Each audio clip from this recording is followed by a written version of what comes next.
In the floodplains between the Tigris and Euphrates, the earliest outlines of civilization began to take shape in ways that still define how societies function today. What emerged in Sumer was not just a collection of cities, but the first known systems of writing, law, administration, and belief woven into daily life, forming a structure that outlasted the world that created it. Beneath the ruins and clay tablets lies a civilization that did not simply disappear, but transformed into something inherited by others long after its cities fell silent. As you move through the traces left behind, broken temple foundations, buried archives, and the remains of rival city-states, you begin to uncover how this world actually worked. Each discovery reveals how power, labour, faith, and survival were organised into systems so enduring that even their disappearance becomes part of the story you are now following. Before the first city, the land between rivers awakens. Long before the first city walls rose against the horizon, the land that would one day be called Sumer existed as a quiet convergence of water, silt, and time, shaped by the twin forces of the Tigris and Euphrates rivers as they carried the distant memory of mountains into an open, unclaimed plain. This region, later known to historians as southern Mesopotamia, lay low and exposed, a flat expanse where seasonal floods deposited layers of fertile sediment but offered little stability to those who dared to settle there. Unlike the stone-rich landscapes of Anatolia or the forested highlands beyond, this southern plain held almost no natural building materials, no protective barriers, and no predictable rhythm to its waters, yet it possessed something far more compelling, a capacity to sustain life if understood and to erase it if not. Archaeological evidence suggests that by the 6th millennium BCE, small groups of people had begun to move into this environment, not as conquerors, but as observers attempting to read the behaviour of a land that shifted with each passing season. These early settlers, associated with what is now called the Ubaid culture, left behind traces of simple mud brick structures, carefully arranged pottery, and irrigation channels that hinted a gradual, deliberate adaptation rather than a sudden transformation. The presence of these canals, some of the earliest known in human history, reveals a quiet but profound shift in human behaviour. The decision not merely to live beside nature but to guide it, to redirect water across otherwise dry ground, and to impose a fragile order on a landscape that resisted permanence. What made southern Mesopotamia distinct was not just its fertility, but its unpredictability, as the rivers that sustained life could just as easily destroy it through sudden flooding or abandonment of their courses. Unlike the more regular inundation patterns of the Nile, the Tigris and Euphrates behaved erratically, sometimes flooding too early or too late for crops to survive, and sometimes not at all. This uncertainty demanded constant attention, forcing early communities to collaborate in ways that extended beyond family units, as the construction and maintenance of irrigation systems required coordinated effort, shared knowledge, and an emerging sense of collective responsibility that would later define urban life. As these communities grew, so too did the complexity of their relationship with the land, and evidence from sites such as Eridu, often cited as one of the earliest settlements in southern Mesopotamia, suggests that by around 5400 BCE, something new had begun to take shape. Eridu was not a city in the later sense, but it displayed characteristics that hinted at what was to come, including a central structure believed to have had a ritual function, surrounded by smaller dwellings that clustered in deliberate patterns. This arrangement suggests that, even at this early stage, certain spaces were set apart, imbued with meaning that extended beyond the practical needs of survival, and that the seeds of organised belief systems were already being planted, alongside the crops that sustained daily life. The architecture of these early settlements reveals both limitation and ingenuity, as the absence of stone forced inhabitants to rely almost entirely on mud, shaped, dried, and stacked into forms that could withstand the climate but required constant maintenance. Over time, these mud brick constructions became more refined, with evidence of planned layouts, reinforced walls, and elevated platforms designed to protect against flooding. The need to rebuild and repair structures regularly may have contributed to a cultural acceptance of impermanence, a recognition that nothing in this landscape was ever truly fixed, and that survival depended on continuous adaptation rather than the illusion of control. Buried within the layers of these early sites are objects that offer glimpses into the lives of their inhabitants, including finely crafted pottery, clay figurines, and tools made from imported materials such as obsidian, indicating that even in these formative stages, networks of exchange had begun to develop. These trade connections, extending into regions far beyond southern Mesopotamia, suggest that the people of this land were not isolated but part of a broader web of interaction that carried not only goods but ideas, techniques for crafting, methods of cultivation, and perhaps even early concepts of social organisation that would later be formalised in more complex societies. The environment itself continued to exert a shaping force on these developments, as the constant need to manage water resources led to innovations that would have lasting consequences. Irrigation canals became more extensive and more precisely constructed, requiring not only labour but planning, and raising questions about how such efforts were organised and who directed them. While no written records survive from this period, the scale and coordination evident in these early hydraulic systems imply the existence of emerging leadership structures, individuals or groups who held authority over communal projects and whose decisions affected the survival of entire settlements. At the same time, the act of altering the natural flow of water began to transform the landscape in unintended ways, as prolonged irrigation could lead to soil salinization, gradually reducing the productivity of the land and forcing communities to adapt or relocate. This delicate balance between human intervention and environmental consequence would become a recurring theme in the history of southern Mesopotamia, as each advancement carried within it the potential for both growth and decline, and as the land itself responded to human activity in ways that were not always immediately visible. The gradual increase in population across the region introduced new pressures and possibilities as settlements expanded and began to interact more frequently, sometimes cooperatively, and sometimes in competition for resources. Differences in access to water, arable land, and trade routes likely influenced the relative success of these communities, creating subtle hierarchies that would become more pronounced over time. The emergence of larger, more densely populated settlements marked a shift in scale, as the coordination required to sustain them grew more complex, and as the distinction between rural and proto-urban life began to blur. Amid these changes, the role of ritual and belief appears to have deepened, as suggested by the increasing prominence of communal structures that may have served as early temples. These spaces, often rebuilt multiple times on the same location, indicate a continuity of purpose and a growing emphasis on shared practices that reinforce social cohesion. The repetition of construction on sacred sites suggests that these places were not chosen at random, but held significance that endured across generations, linking the living to a past that was already beginning to take on the weight of tradition. By the late 5th millennium BCE, the foundations of something unprecedented were in place, though it may not have been immediately recognised by those living through it. The combination of environmental challenge, technological adaptation, and social coordination had created conditions in which larger and more complex communities could emerge, setting the stage for developments that would fundamentally alter human history. Yet, at this moment, there were still no true cities, no monumental architecture on the scale that would later define the region, and no written language to record the changes that were unfolding.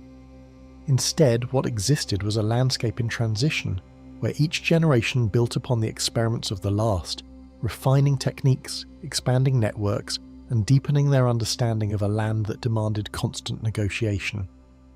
The absence of written records from this period does not imply a lack of complexity, but rather a different mode of knowledge transmission, one rooted in practice, memory, and the shared experience of living within a dynamic and often unforgiving environment. The silence of this era, preserved only in layers of earth and fragments of material culture, invites a kind of reconstruction that relies on patterns rather than narratives, on what can be inferred from the alignment of structures, the distribution of artifacts, and the traces of water long since redirected or dried. Through these remnants, a picture emerges of a society on the edge of transformation, poised between a past defined by small, self-sufficient communities and a future that would be shaped by cities, states, and systems of control that extended far beyond the immediate needs of survival. What makes this transition particularly striking is its gradual nature, as there is no single moment that can be identified as the beginning of urban civilization in southern Mesopotamia, no clear dividing line between what came before and what followed. Instead, there is a slow accumulation of changes, each one building upon the last, until the combined weight of these developments reaches a point where something fundamentally new could emerge. The land itself, with its shifting rivers and fertile plains, did not dictate this outcome, but it created the conditions under which it became possible, offering both opportunity and constraint in equal measure. In this way, the story of Sumer does not begin with the construction of its first cities, but with the long and uncertain process that made those cities conceivable, a process that unfolded over thousands of years and involved countless individuals whose names have not survived, but whose actions shaped the course of history. Their decisions, where to settle, how to manage water, how to organize labour, laid the groundwork for a transformation that would eventually give rise to some of the earliest known urban centres, and with them, new forms of power, belief, and identity. And somewhere within this evolving landscape, among settlements that were beginning to outgrow their origins, the first true city was already taking shape. The first cities rise from silence. Across the open plain, clusters of dwellings began to press against one another, forming spaces that no longer resembled the scattered settlements of earlier generations, but instead hinted at a new kind of human presence, dense, continuous, and increasingly difficult to navigate without intention. What had once been open ground between homes gradually disappeared, replaced by narrow paths shaped by repeated movement, where footsteps wore patterns into the earth and daily life unfolded in closer proximity than ever before. This shift did not occur suddenly, nor was it guided by a single decision, but the archaeological record from southern Mesopotamia reveals that by the late 5th and early 4th millennia BCE, certain settlements had begun to expand beyond the scale of villages, accumulating people, structures and activity at a pace that suggested something fundamentally different was taking hold. Walls of mud brick, once modest and temporary, expanded outward in deliberate lines, enclosing areas that suggested planning rather than habit, and in doing so, they began to redefine how space itself was understood. At sites associated with the Uruk period, these walls were not merely barriers against the environment, but markers of separation, distinguishing interior from exterior, controlled from uncontrolled, and perhaps even belonging from exclusion. The effort required to construct such boundaries implies a level of organisation that extended beyond individual households, as large groups would have needed to coordinate their labour to produce uniform bricks, transport materials, and align structures with a shared purpose. These early enclosures, though simple in composition, carried with them an unspoken message, that the land within them was no longer just inhabited, but defined. Within these growing enclosures, labour no longer moved in isolation but gathered in coordinated efforts that reshaped both land and society, as the scale of construction and maintenance exceeded what small kin groups could manage alone. Irrigation systems, already present in earlier periods, became more extensive and interconnected, requiring continuous oversight to ensure that water reached fields in a controlled manner without flooding or stagnation. The maintenance of canals, the clearing of silt, and the timing of water distribution demanded cooperation that could not be left to chance, suggesting the emergence of individuals or groups responsible for directing such efforts. While no written instructions survive from this period, the uniformity and persistence of these systems indicate that knowledge was being shared, enforced, and perhaps even regulated in ways that foreshadowed formal administration. At Eridu, layers of construction rose one atop another, preserving the memory of earlier structures while signalling a shift towards something more enduring, as each new building phase respected the location of what came before. Excavations at the site have revealed a sequence of superimposed temples, each larger and more complex than the last, dating back to around 5,400 BCE and continuing through later periods. This continuity suggests that certain places were not simply convenient locations, but held significance that transcended generations, anchoring communities to specific points within the landscape. Even as other settlements expanded and transformed, Eridu retained an identity tied to its past, becoming a place where tradition persisted alongside change, and where the act of rebuilding may have carried meaning beyond the practical need for space. In the settlement of Uruk, scale itself became a defining feature, as its population and layout exceeded anything previously seen in human habitation, marking a decisive departure from earlier patterns of settlement. By approximately 3,500 BCE, Uruk had grown into what is often considered the world's first true city, with estimates suggesting a population that may have reached tens of thousands. Its expanse covered several hundred hectares, divided into distinct areas that included residential zones, workshops, and monumental complexes, each contributing to a landscape that was no longer easily comprehended as a whole. The sheer size of Uruk introduced new challenges, movement, coordination, resource distribution, that required solutions beyond the informal systems of smaller communities. Between temple complexes and residential quarters, space was no longer neutral, but organized in ways that reflected authority, purpose, and separation, as seen most clearly in the Ayana precinct of Uruk. This area, dedicated to the goddess Inanna, contained large ceremonial buildings constructed with a level of precision and scale that distinguished them from surrounding structures. The use of decorated facades, recessed walls, and carefully planned layouts suggests that these buildings were intended to be seen, approached, and experienced in specific ways, guiding movement and attention towards central points of significance. Such spaces likely served multiple functions, ritual, administrative, and economic, blurring distinctions that would later become more clearly defined and reinforcing the idea that control over space was closely tied to control over people. Far beyond the riverbanks, materials began arriving from distant regions, carried along expanding trade routes that tied these settlements to lands unseen, introducing resources that the southern plain itself could not provide.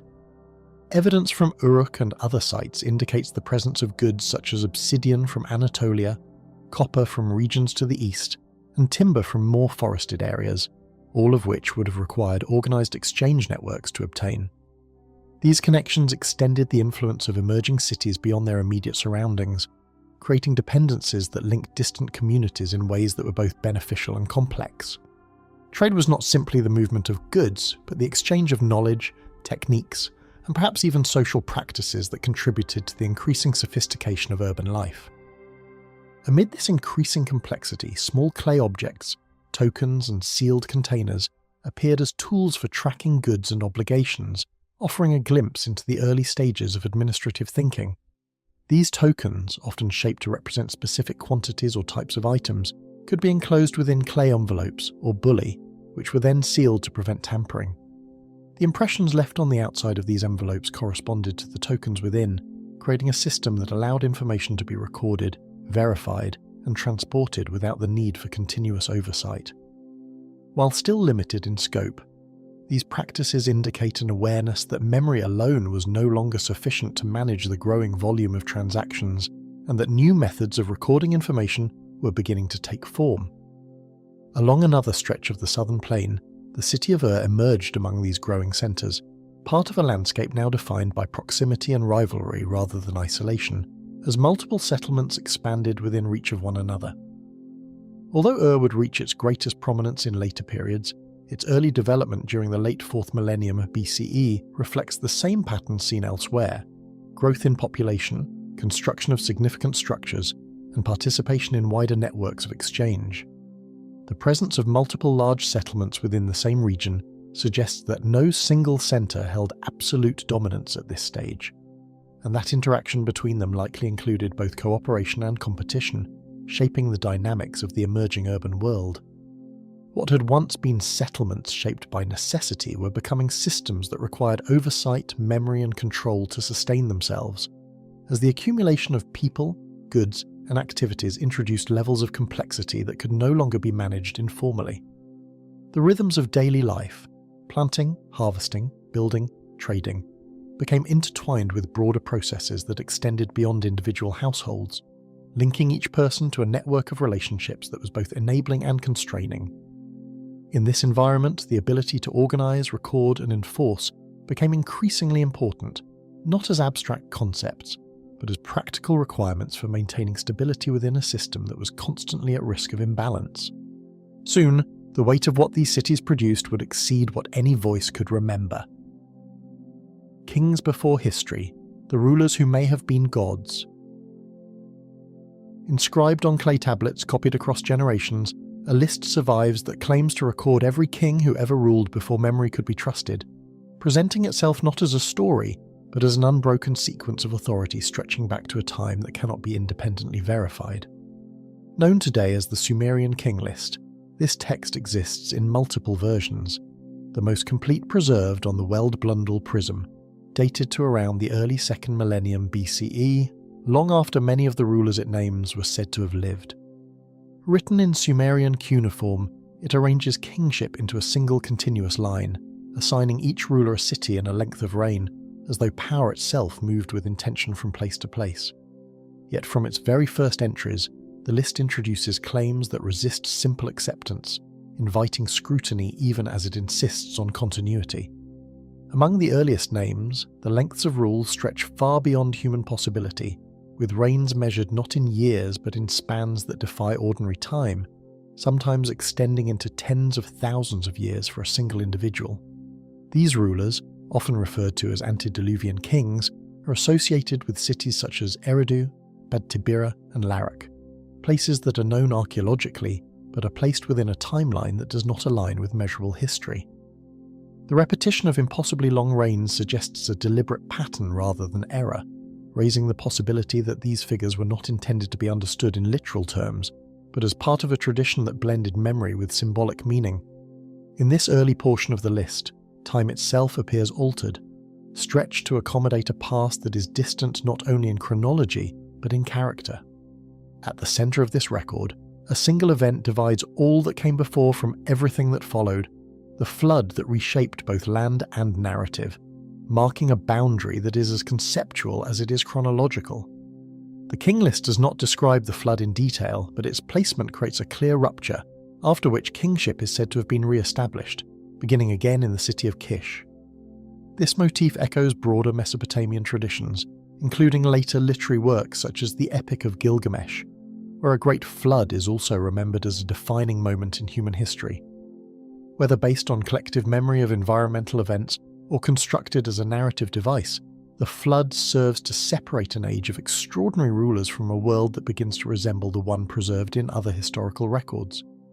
After this dividing line, the sequence continues with rulers whose years begin to contract, as though time itself had been recalibrated, bringing the lengths of reign closer to what might be considered plausible.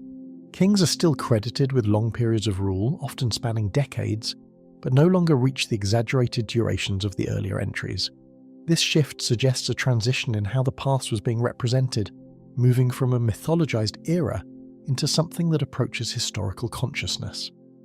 The cities associated with these later kings, Kish, Uruk, and others, correspond to known centers of early urban development, reinforcing the impression that the list is gradually aligning itself with a reality that could be recognized by those who preserved it. One name in particular, Enmebaragesi of Kish, stands apart not because of legend, but because fragments of his existence appear beyond the list itself, offering one of the earliest points where text and archaeology intersect. Inscriptions attributed to him have been discovered, making him one of the first rulers in Mesopotamian history whose name is attested in contemporary sources rather than later compilations. His presence within the king list provides a rare moment of convergence, where a figure once recorded as part of a continuous lineage can also be identified through independent evidence.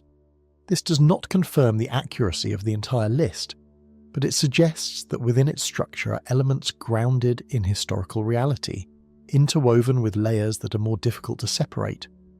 Written into the sequence is a recurring claim that authority did not originate on Earth, but arrived from somewhere beyond it, bestowed rather than taken, as indicated by the phrase that kingship descended from heaven. This concept appears at the beginning of the list and again after the flood, reinforcing the idea that political power was not merely a human construct, but something granted through divine will. By framing kingship in this way, the list elevates the status of rulers beyond that of ordinary individuals, positioning them within a system that is both earthly and cosmic. Such a perspective would have profound implications for how authority was perceived and maintained, as it tied the legitimacy of rulers to forces that could not be directly challenged. Within this shifting boundary between memory and belief, the figure of Gilgamesh emerges, occupying a place that is neither fully historical nor entirely imagined, and whose presence illustrates the complexity of interpreting the list. Identified as a king of Uruk, Gilgamesh appears in the king list with a reign attributed to him, but he is also the central figure of one of the earliest known works of literature, the Epic of Gilgamesh. In that text, he he's depicted as a powerful and flawed ruler, part divine and part human, whose actions extend far beyond what could be considered historically verifiable. The coexistence of these portrayals suggests that certain figures were remembered in multiple ways, their identities shaped by both record and narrative, until the distinction between the two became difficult to define.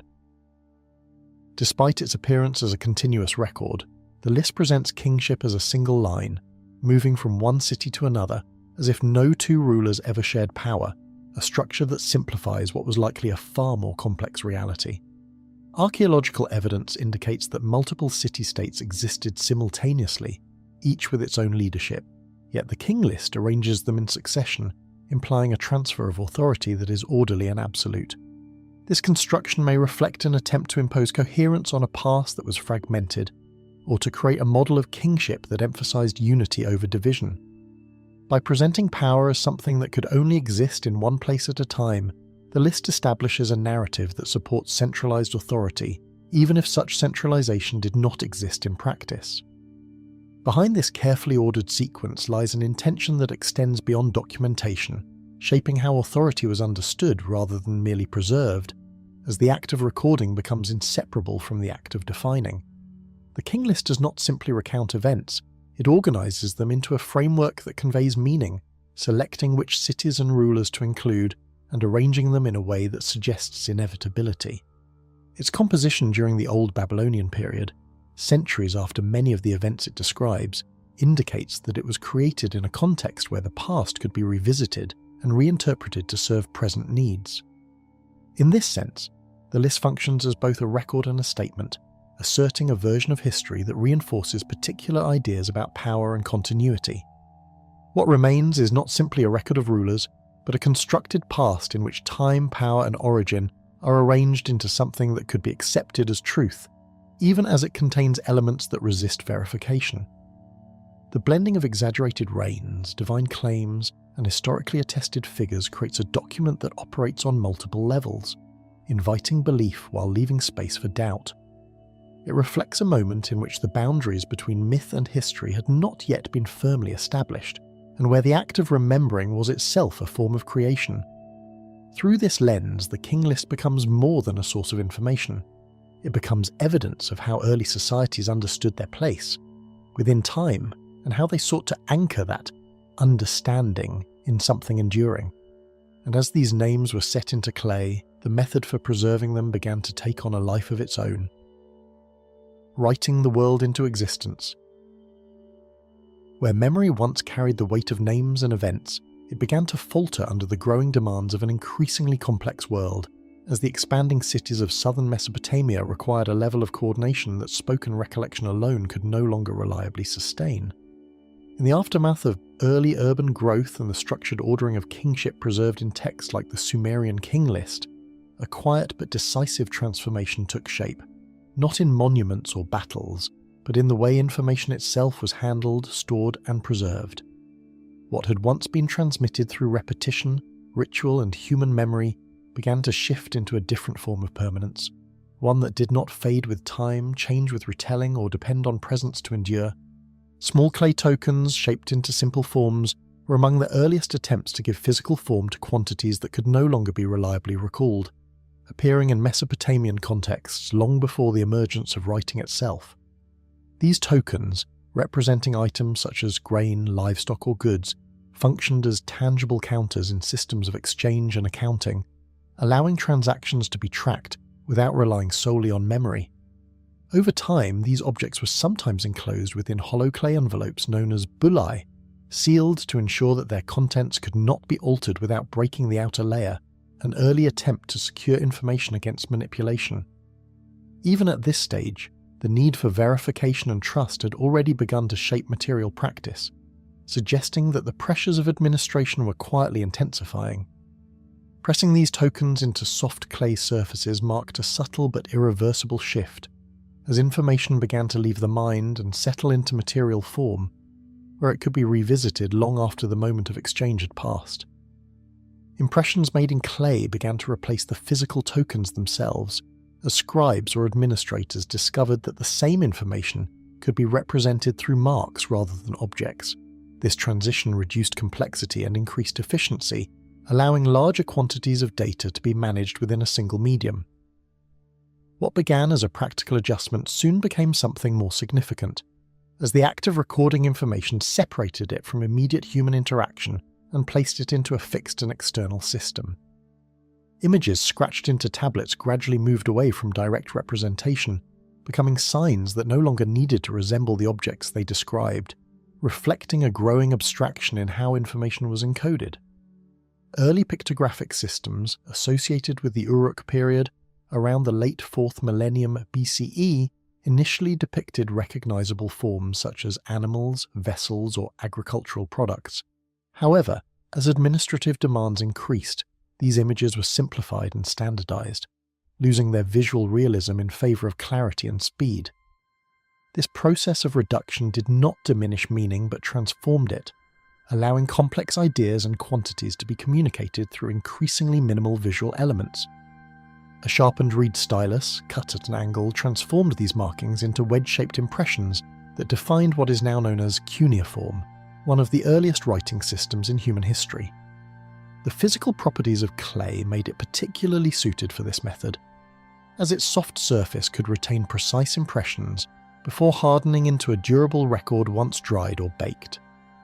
The shift from pictorial representation to wedge-shaped signs was not merely aesthetic, but functional, enabling faster inscription and greater consistency across different scribes and regions. Over time, this system expanded beyond simple accounting marks into a complex script capable of representing sounds, concepts, and grammatical structures. Lines of these impressions spread across clay tablets, recording deliveries, labor assignments, and inventories with a precision that spoken words could not maintain, revealing the administrative backbone of early urban life. The earliest known texts from Uruk are overwhelmingly economic in nature, documenting the movement of goods such as barley, sheep, and textiles, as well as the allocation of labor within temple and institutional systems. These records were not created for storytelling or philosophical reflection, but for management, ensuring that resources could be tracked and controlled across increasingly large populations.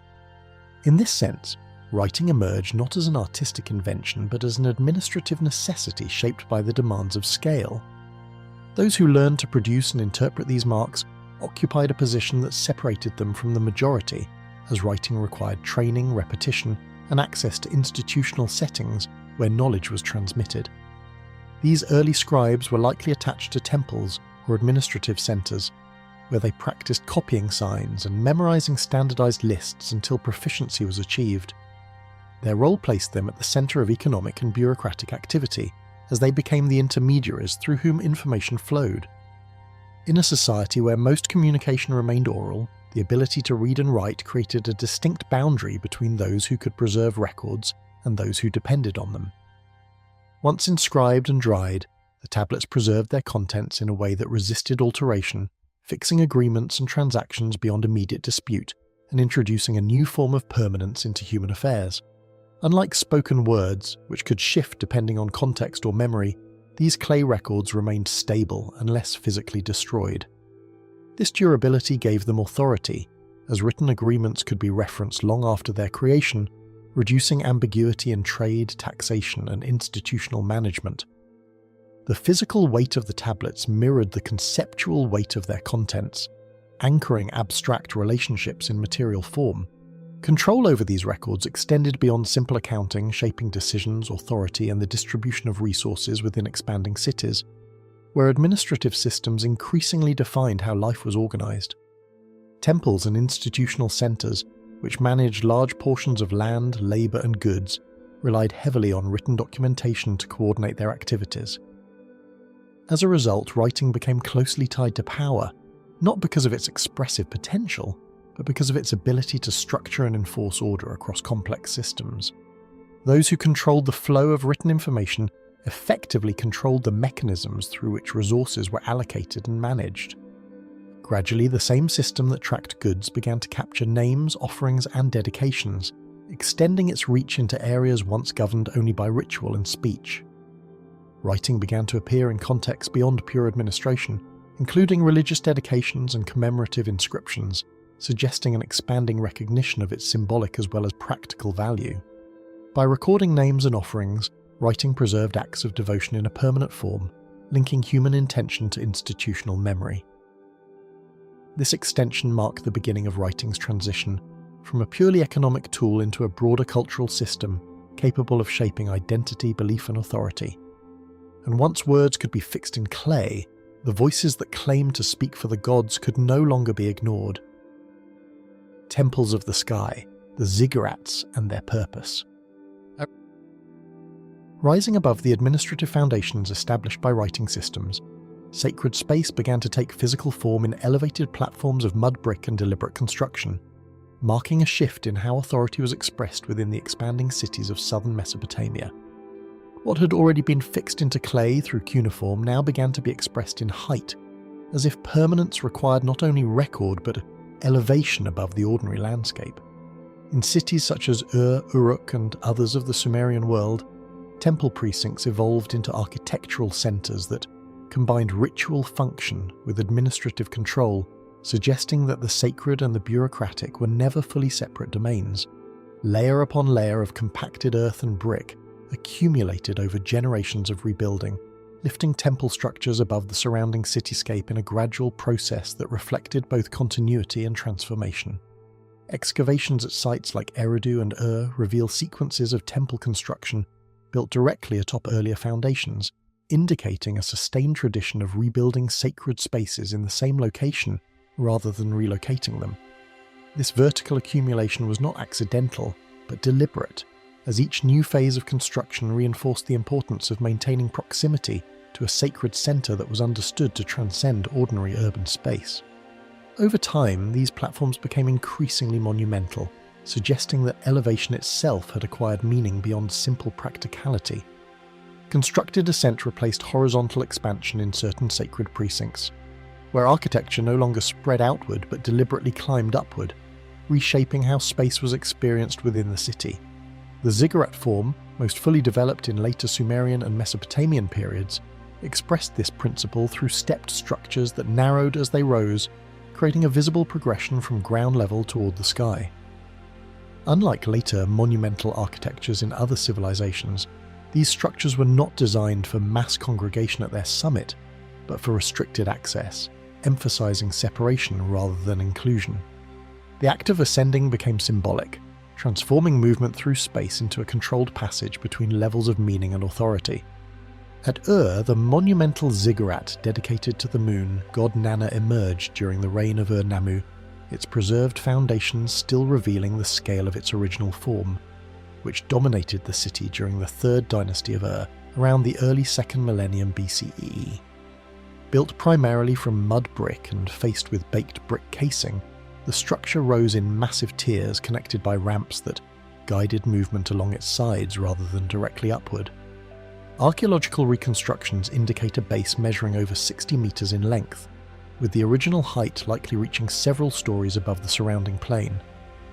Even in its partially preserved state, the ziggurat continues to convey the impression of deliberate elevation, as though the structure was intended to be seen from a great distance as well as approached from within. Geometric precision in stepped construction reflected not only engineering capability, but a controlled separation between ground-level activity and elevated sacred space, reinforcing distinctions between different forms of access and participation. The layout of ziggurats followed careful planning, with orientations and proportions that aligned them to surrounding temple complexes and urban grids. Their mass was not decorative but structural, designed to support terraces and temples at higher levels while maintaining stability through thick, inward-sloping walls. This architectural logic created a physical hierarchy that mirrored social and institutional hierarchies within the city itself, where proximity to elevated space often implied proximity to authority. Within temple complexes, storage rooms, courtyards, and administrative chambers operated beneath the towering mass, linking ritual space directly to economic function in ways that defined much of Mesopotamian urban life. Temples were not isolated religious buildings, but integrated institutions that managed large portions of agricultural production, labour organisation, and resource distribution. Clay tablets and administrative records found within these complexes reveal the extent to which writing systems were used to track offerings, store goods, and regulate the movement of commodities. In this arrangement, the ziggurat did not stand apart from daily economic life but rose directly above it, embodying a system in which the sacred and the practical were structurally intertwined. Hierarchical access routes, including ramps and stairways, regulated movement upward, ensuring that only designated individuals could approach the upper levels of the structure. The gradual ascent through these pathways was not simply functional but symbolic, as movement became increasingly restricted the higher one travelled. The uppermost levels, often associated with temple sanctuaries, were likely reserved for priests or elite functionaries who mediated between institutional authority and ritual practice. This controlled access reinforced the idea that elevation was not merely physical but also social, marking distinctions between those who served within the system and those who were excluded from its highest spaces. Surrounding settlements organised themselves around these elevated structures, positioning the ziggurat as the fixed centre of urban orientation, both geographically and conceptually. Streets, residential districts and marketplaces often radiated outward from temple precincts, suggesting that urban planning was influenced by the presence of these monumental forms. The ziggurat functioned as a visual anchor within the flat Mesopotamian landscape, visible from considerable distances and serving as a reference point for movement and orientation. Its dominance within the urban skyline reinforced its role as a central institution around which economic, administrative, and ritual activities were structured. Archaeological interpretation suggests that these platforms were understood as connecting points between earthly habitation and celestial order, though surviving evidence emphasizes their institutional and functional roles rather than explicit theological explanations. The absence of detailed explanatory texts from the earliest construction phases leaves the precise conceptual framework open to interpretation, but later Mesopotamian traditions consistently associate elevated temples with proximity to divine presence. This association likely developed over time as architectural elevation became increasingly linked with institutional authority, reinforcing the perception that height corresponded with significance. As elevation became synonymous with authority, the physical height of these structures began to reflect the growing separation between institutional control and everyday life, embedding hierarchy into the very form of the city. What had begun as raised platforms for practical and symbolic purposes evolved into monumental expressions of centralized power, where access and visibility were carefully managed. The ziggurat thus stood not only as a place of ritual activity, but as a material representation of structured inequality, where distance from the ground mirrored distance from decision-making authority. In this sense, architecture itself became a language through which social order was expressed and maintained, and from the highest terraces, the idea of the divine began to feel less distant than it had ever been before. The gods who controlled everything. Within the framework of Mesopotamian civic life, divine authority was not confined to temples but embedded in the structure of daily existence itself, shaping how communities organized labor, interpreted events, and understood their place within an ordered world. In the Sumerian city-states, religion was not a separate sphere of life but an integrated system through which agriculture, governance, and social hierarchy were interpreted and maintained. The gods were not distant abstractions but active principles within a structured reality, where every aspect of existence could be traced back to a specific divine influence or responsibility. What emerges from the archaeological and textual record is not a belief system in the modern sense, but a comprehensive framework in which the visible and invisible were inseparably connected. Yet this connection did not necessarily bring clarity, as the presence of divine influence often introduced as much uncertainty as it resolved, leaving interpretation as an ongoing and unavoidable task. Across administrative records and ritual practices, distinct deities governed specific domains of the natural and social world, forming a structured pantheon that reflected both environmental observation and institutional organization. Anu was associated with the sky, Enlil with wind and authority, Enki with water and wisdom, Inanna with fertility and warfare, Utu with the sun and justice, and Nanna with the moon and timekeeping. These associations were not symbolic in a purely abstract sense, but functionally integrated into how cities understood natural cycles, political legitimacy, and economic order. The division of divine responsibility mirrored the division of civic administration, suggesting a worldview in which cosmic order and urban governance were reflections of the same underlying structure. At the same time, these domains were not always clearly separated in practice, and the overlap between divine roles could introduce ambiguity, requiring constant interpretation when events did not align neatly with expectations. In Sumerian religious understanding, ownership of land, water, and labour was attributed not to human institutions, but to divine custodianship, with city-states operating as managers rather than ultimate possessors of resources. Temples and their associated institutions held vast tracts of agricultural land, livestock, and storage facilities, all considered property of the gods to whom they were dedicated. This conceptual framework meant that economic activity was not separate from religious obligation, as production and distribution were understood as acts performed within a divinely structured system. Human labour, therefore, was not merely a practical necessity but participation in maintaining cosmic balance as interpreted through institutional practice. Within this structure, failure, whether in harvest, construction, or distribution, could not easily be separated from questions of divine satisfaction, introducing a persistent uncertainty into even the most routine activities. Through temple institutions, economic activity and sacred obligation became indistinguishable, as offerings, redistribution of goods, and administrative record-keeping operated within the same integrated system. Temples functioned as central economic hubs where grain, textiles, and livestock were collected, stored, and redistributed according to both practical need and ritual requirement. The presence of cuneiform tablets documenting these transactions reveals the extent to which writing had become embedded in religious administration, ensuring that offerings and obligations were carefully recorded and maintained. In this arrangement, sacred space was also administrative space, and the management of resources was inseparable from the maintenance of divine order. Yet the accuracy of these records did not eliminate doubt, as the interpretation of whether obligations had been properly fulfilled still depended on human judgment within a system that ultimately claimed divine oversight. During agricultural and civic cycles, ritual observance aligned production schedules with perceived divine expectations and cosmic order, embedding religious practice within the temporal structure of society. Seasonal festivals, offerings, and ceremonies were coordinated with planting, harvesting, and irrigation cycles, reflecting a worldview in which time itself was structured through sacred rhythm. These observances were not occasional interruptions to daily life, but recurring elements that defined the organization of labor and resource allocation.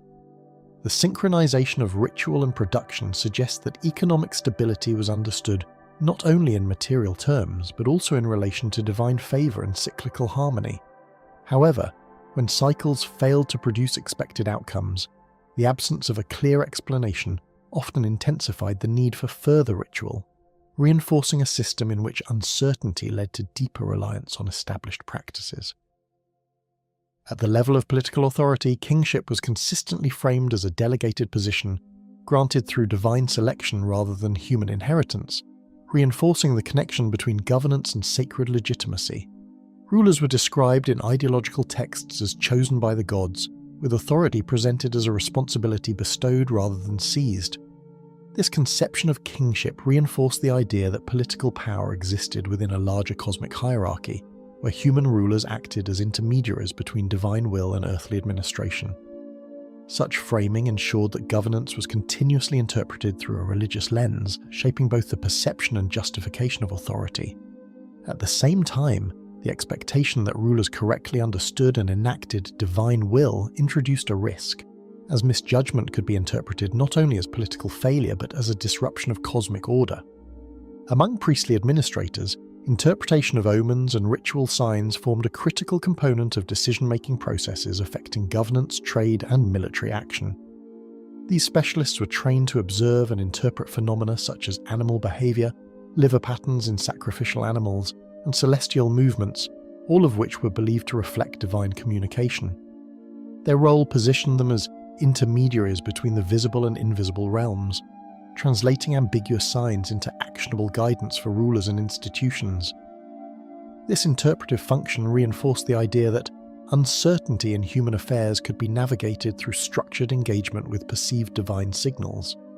yet the signs themselves were often complex and open to multiple readings, meaning that interpretation required not only skill but judgment, and that certainty remained difficult to achieve even within established systems. In observational practices tied to celestial and terrestrial phenomena, natural events were systematically read as indicators of divine intention, integrating environmental awareness with theological interpretation. Eclipses, planetary movements, weather patterns, and unusual occurrences were recorded and analysed within frameworks that link them to potential outcomes in human affairs.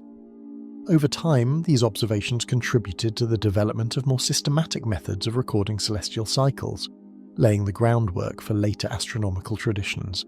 However, within the Sumerian context, such practices remained embedded in religious meaning rather than separated into independent scientific inquiry. When patterns aligned with expectation, they reinforced existing interpretations, but when they did not, they required reinterpretation, maintaining a continuous process of adjustment between observation and belief. Within everyday life, the presence of divine influence was understood as continuous and unavoidable, shaping behaviour without requiring physical manifestation or direct interaction. Individuals participated in rituals, made offerings, and observed taboos not as isolated acts of devotion, but as routine elements of maintaining balance within a divinely structured system. The gods were not experienced as occasional visitors to the human world, but as constant frameworks through which events were interpreted and understood. This pervasive presence meant that ordinary decisions carried implications beyond immediate practicality, extending into the realm of sacred responsibility. In such a context, even silence, moments when no clear sign or outcome emerged, could carry weight, prompting reflection on whether something had been overlooked or misunderstood. Across the entirety of Sumerian society, institutional, economic, and cultural systems converged under a unified perception of divinely structured order, where no domain of life existed outside sacred interpretation. From irrigation management to legal decisions, from trade to architecture, every activity was understood as part of a larger system governed by divine principles.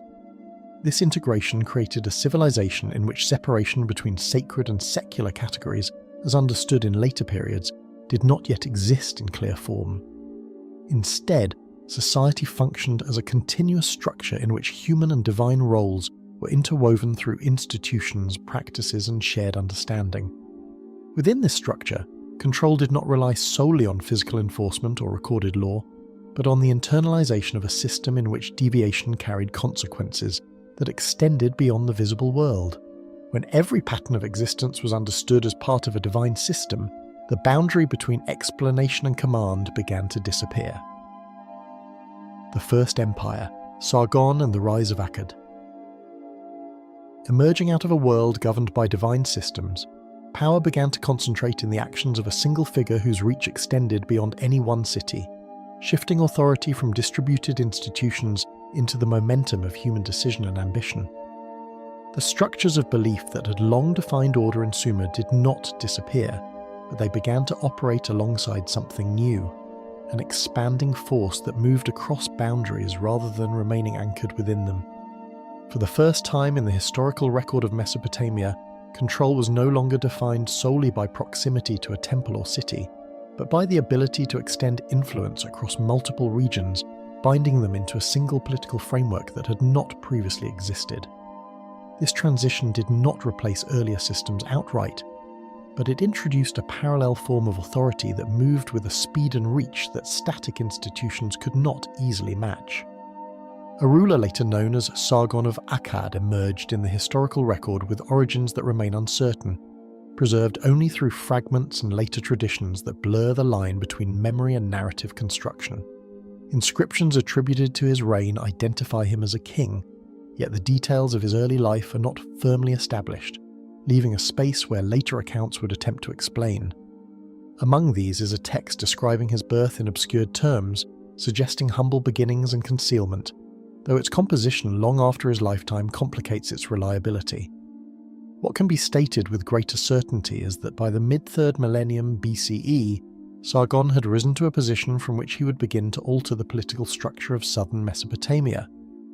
The limited nature of contemporary evidence means that much of what is known comes from inscriptions that emphasize achievement, while remaining largely silent on the conditions that shaped his rise.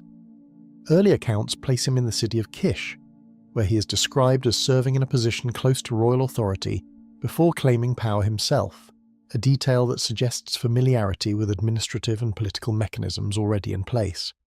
The title often associated with Kish carried significance, as the city had long been linked to broader claims of leadership within the region.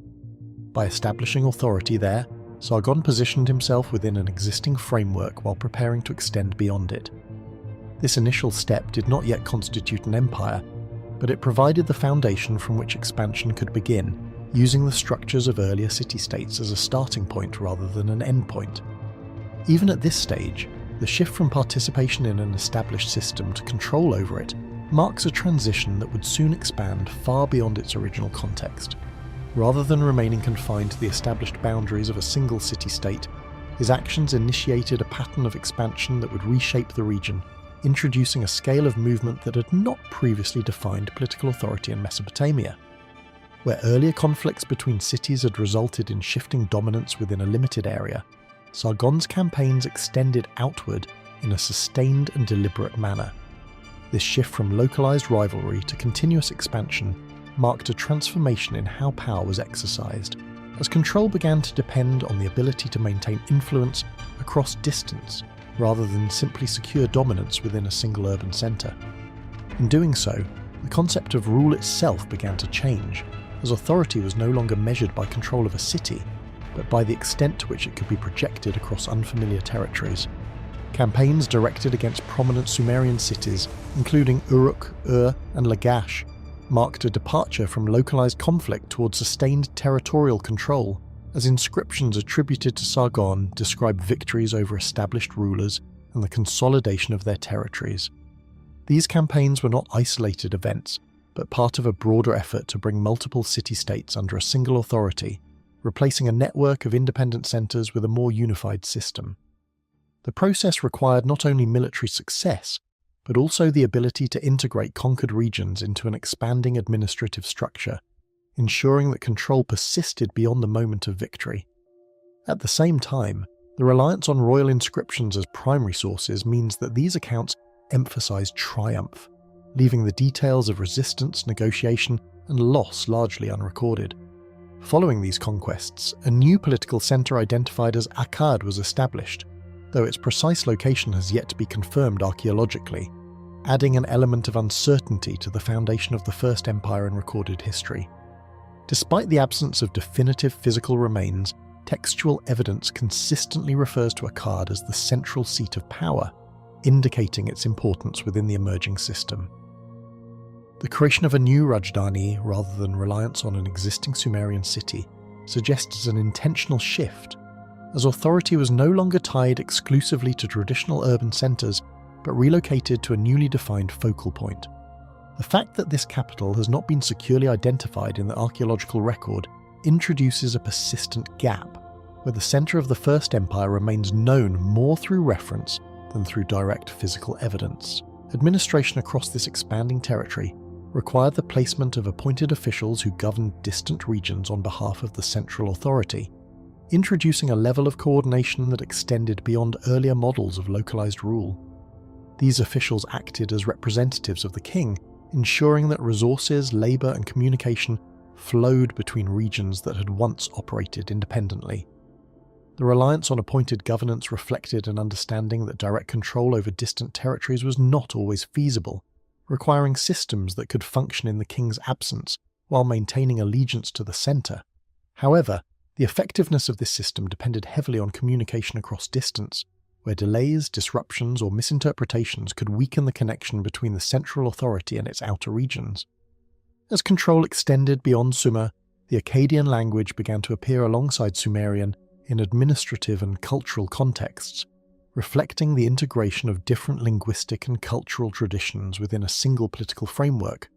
This coexistence did not immediately replace existing practices, but introduced a layer of complexity as communication and record-keeping adapted to a broader and more diverse population. The presence of Akkadian in inscriptions and administrative texts signals a shift in identity, where the empire encompassed multiple traditions, rather than remaining confined to a single cultural system. This blending did not erase earlier identities, but placed them within a structure where difference had to be managed rather than avoided. With trade routes and military presence stretching across a wider landscape, the scale of governance surpassed anything previously recorded in Mesopotamia, connecting regions through networks that facilitated the movement of goods, personnel, and information. This expansion allowed resources to circulate across greater distances, linking areas that had not previously been integrated within a single administrative structure. At the same time, the increased scale introduced new challenges, as maintaining these connections required ongoing effort and coordination in environments where distance and communication posed significant limitations. Movement across these networks was neither immediate nor guaranteed, and the stability of the system depended on the ability to sustain connections that could easily weaken over time. Evidence from inscriptions suggests that maintaining authority over such distances required constant effort, as resistance and instability remained ongoing concerns within the expanding empire. Rebellions are mentioned in later records, indicating that control was not absolute but continuously contested, requiring repeated assertion through both administrative and military means. The need to respond to unrest across multiple regions underscores the fragility of an empire built on expansion, where success created new pressures that had to be managed to prevent fragmentation. In this context, the consolidation of power was not a fixed achievement, but an ongoing process that demanded sustained attention and adaptation. Even within the records that celebrate expansion, there are indications that control required constant reinforcement, suggesting that the limits of authority were never entirely secure.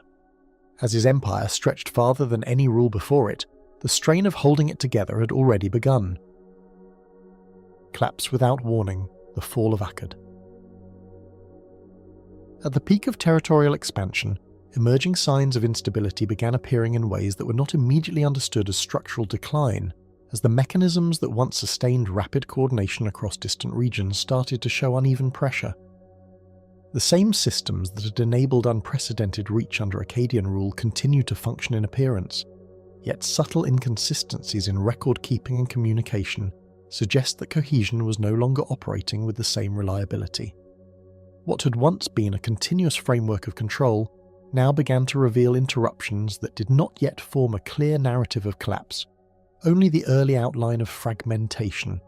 What makes this phase particularly difficult to define is that daily structures likely continued without immediate rupture, meaning that the weakening of imperial systems may not have been experienced as a sudden break, but as a gradual reduction in reliability that became noticeable only in hindsight. Activities such as taxation, allocation of labour, and movement of goods may have persisted, but with increasing irregularity in timing and coordination, creating a condition where the system still functioned, yet no longer with predictable consistency. In such a context, decline does not present itself as absence, but as uneven presence, where order remains visible but no longer dependable in its execution. Following the period of maximum reach, surviving records become increasingly fragmented, with fewer continuous accounts of imperial activity, leaving modern reconstruction dependent on partial inscriptions and later references rather than sustained contemporary documentation. This reduction in consistent record production does not in itself explain the decline, but it marks a shift in the visibility of imperial administration, where clarity gives way to discontinuity. The absence of unified documentation introduces interpretive difficulty, as later sources often attempt to reconstruct events without access to a complete sequence of developments.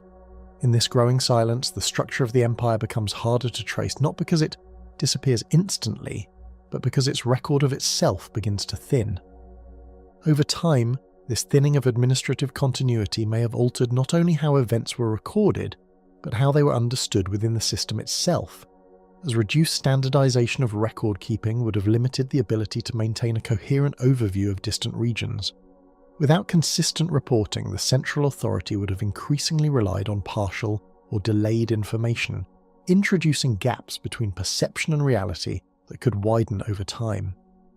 These informational delays do not represent a single failure point, but rather a structural vulnerability inherent in managing a vast and geographically dispersed system under conditions of reduced stability. Across regions once integrated under centralized rule, local disruptions suggest that administrative cohesion was weakening over time, as authority that had been projected outward from a central system became increasingly difficult to enforce consistently. Governors and appointed officials who once maintained alignment with the core may have found themselves operating under conditions where communication delays or resource constraints reduced effective oversight. In such circumstances, regional variation in stability becomes more visible, indicating that uniform control was giving way to uneven patterns of governance. The empire, rather than failing in a single moment, appears to have experienced a gradual loosening of the connections that had previously held its parts in alignment. This unevenness would also have altered the relationship between centre and periphery, as regions that were once tightly integrated may have begun to operate with greater autonomy, simply due to the practical limitations of enforcement rather than formal independence. In such a scenario, fragmentation does not necessarily require open rebellion or political rupture at every level, but can emerge from accumulated inconsistencies in coordination, where localized adaptation replaces centralized direction over time. The result is a system that appears intact in principle, yet increasingly diverse in practice, as the original structure becomes less effective at shaping outcomes across distance. Environmental data inferred from archaeological and geological evidence points toward prolonged stress affecting agricultural productivity, including indications of reduced rainfall and shifting climatic conditions in parts of Mesopotamia during the late 3rd millennium BCE. This period is often associated with what modern climate studies describe as the 4.2 kilo-year event, a broader climatic fluctuation that affected multiple regions across the ancient world. In southern Mesopotamia, where agricultural systems depended heavily on predictable water management, even moderate changes in precipitation could have had significant consequences for food production and settlement stability. While the precise relationship between climate and political collapse remains debated, the timing of environmental stress aligns with signs of broader systemic disruption.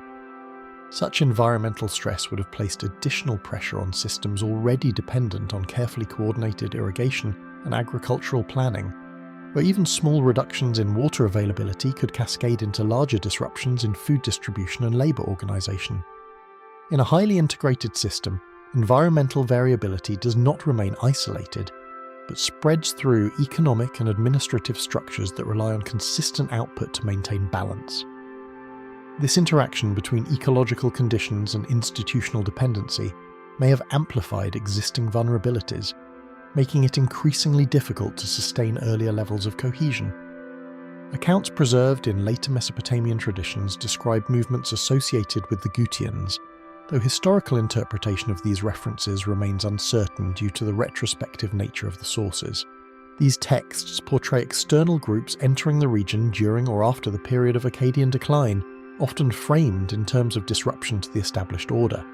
However, the archaeological and textual evidence does not provide a single clear picture of scale or sequence, leaving open questions about the extent of their role in the broader transformation of the region. What can be observed is that references to such groups appear alongside signs of political fragmentation, suggesting that external pressures interacted with internal instability rather than acting in isolation. In later reinterpretations of this period, such external movements are often presented as decisive turning points, yet the lack of contemporary unified accounts makes it difficult to determine whether they were cause, consequence, or amplification of existing conditions. This uncertainty contributes to the broader difficulty of separating narrative reconstruction from historical process, as later traditions tend to compress complex transitions into more identifiable events. The result is a layered historical memory in which external disruption becomes easier to describe than gradual internal weakening, even when the latter may have played an equally significant role. As disruptions accumulated, long-distance trade and communication networks that had previously connected distant regions began to weaken, reducing the flow of goods, information, and administrative coordination across the empire. These networks had been essential to maintaining the integration of territories that were geographically and culturally diverse, relying on continuous movement between centres of production and administration. When these connections slowed or became inconsistent, regional systems likely became more self-contained, reducing the coherence of the larger structure. The weakening of these networks does not indicate a single point of failure, but rather a gradual reduction in the density of interaction that had sustained imperial unity. Within such a reduced network, the delay between need and response would have increased, affecting everything from resource allocation to administrative decision-making, and further widening the gap between central intention and regional implementation. Over time, this could have contributed to a feedback loop in which decreased efficiency led to reduced coordination, which in turn further weakened the system's ability to respond effectively across distance. The Empire thus becomes less a single coordinated structure and more a collection of increasingly independent regions, still loosely connected by diminishing channels of authority. Excavation evidence from key urban centres indicates a gradual reduction in occupation density and civic continuity, as some settlements show signs of contraction, abandonment, or restructuring during this period. Archaeological layers suggest that in certain locations, levels associated with earlier imperial phases are followed by less intensive habitation, reflecting changes in urban activity. These patterns vary across regions, indicating that decline was not uniform but uneven, with some areas maintaining continuity longer than others. Such variation complicates any attempt to describe the process as a single coordinated collapse, instead pointing toward a more distributed and irregular transformation. In some locations, material culture does not disappear entirely, but becomes less standardized, suggesting changes not only in population levels, but also in the systems that once regulated production and distribution. This shift in consistency may indicate that while life continued in many centers, the broader frameworks that had once linked them into a unified structure were no longer functioning at the same level of coordination. No single explanatory model accounts fully for the combined patterns of political, environmental, and social disruption observed in this period, as each line of evidence offers only partial insight into a broader process. Climate change, internal instability, and external pressure each provide plausible components of explanation, but none alone resolves the complexity of the historical record. The difficulty lies not only in identifying causes but in understanding how multiple pressures may have interacted over time, producing outcomes that are visible in fragments rather than in complete sequences. This multiplicity of possible explanations contributes to the sense that the collapse is not a singular event but a convergence of overlapping conditions. The challenge of interpretation is further complicated by the fact that later reconstructions often impose clarity onto a period that is preserved only in discontinuous traces, shaping understanding through what survived rather than what was lost. As a result, collapse becomes less a clearly defined moment in time and more a conceptual framework constructed from incomplete evidence, where absence plays as significant a role as presence. The city of Akkad itself disappears from direct archaeological identification, with no confirmed site corresponding to its described role as the centre of imperial authority. Despite repeated references in textual sources, its physical location remains uncertain, and no definitive remains have been securely linked to it. This absence creates a notable gap between historical narrative and material evidence, as the symbolic centre of the empire lacks a corresponding archaeological anchor. The disappearance of such a central reference point reinforces the broader pattern of fragmentation, where even the core of the system becomes difficult to locate within the physical record. Surviving references exist only in discontinuous fragments, where later reconstruction attempts fail to restore a unified historical account, leaving modern understanding dependent on piecing together incomplete and often indirect sources. Inscriptions, king lists, and later literary traditions preserve echoes of the Akkadian period, but they do so in ways that are separated by time, perspective, and purpose. The resulting historical image is therefore assembled rather than continuous, shaped as much by absence as by preservation.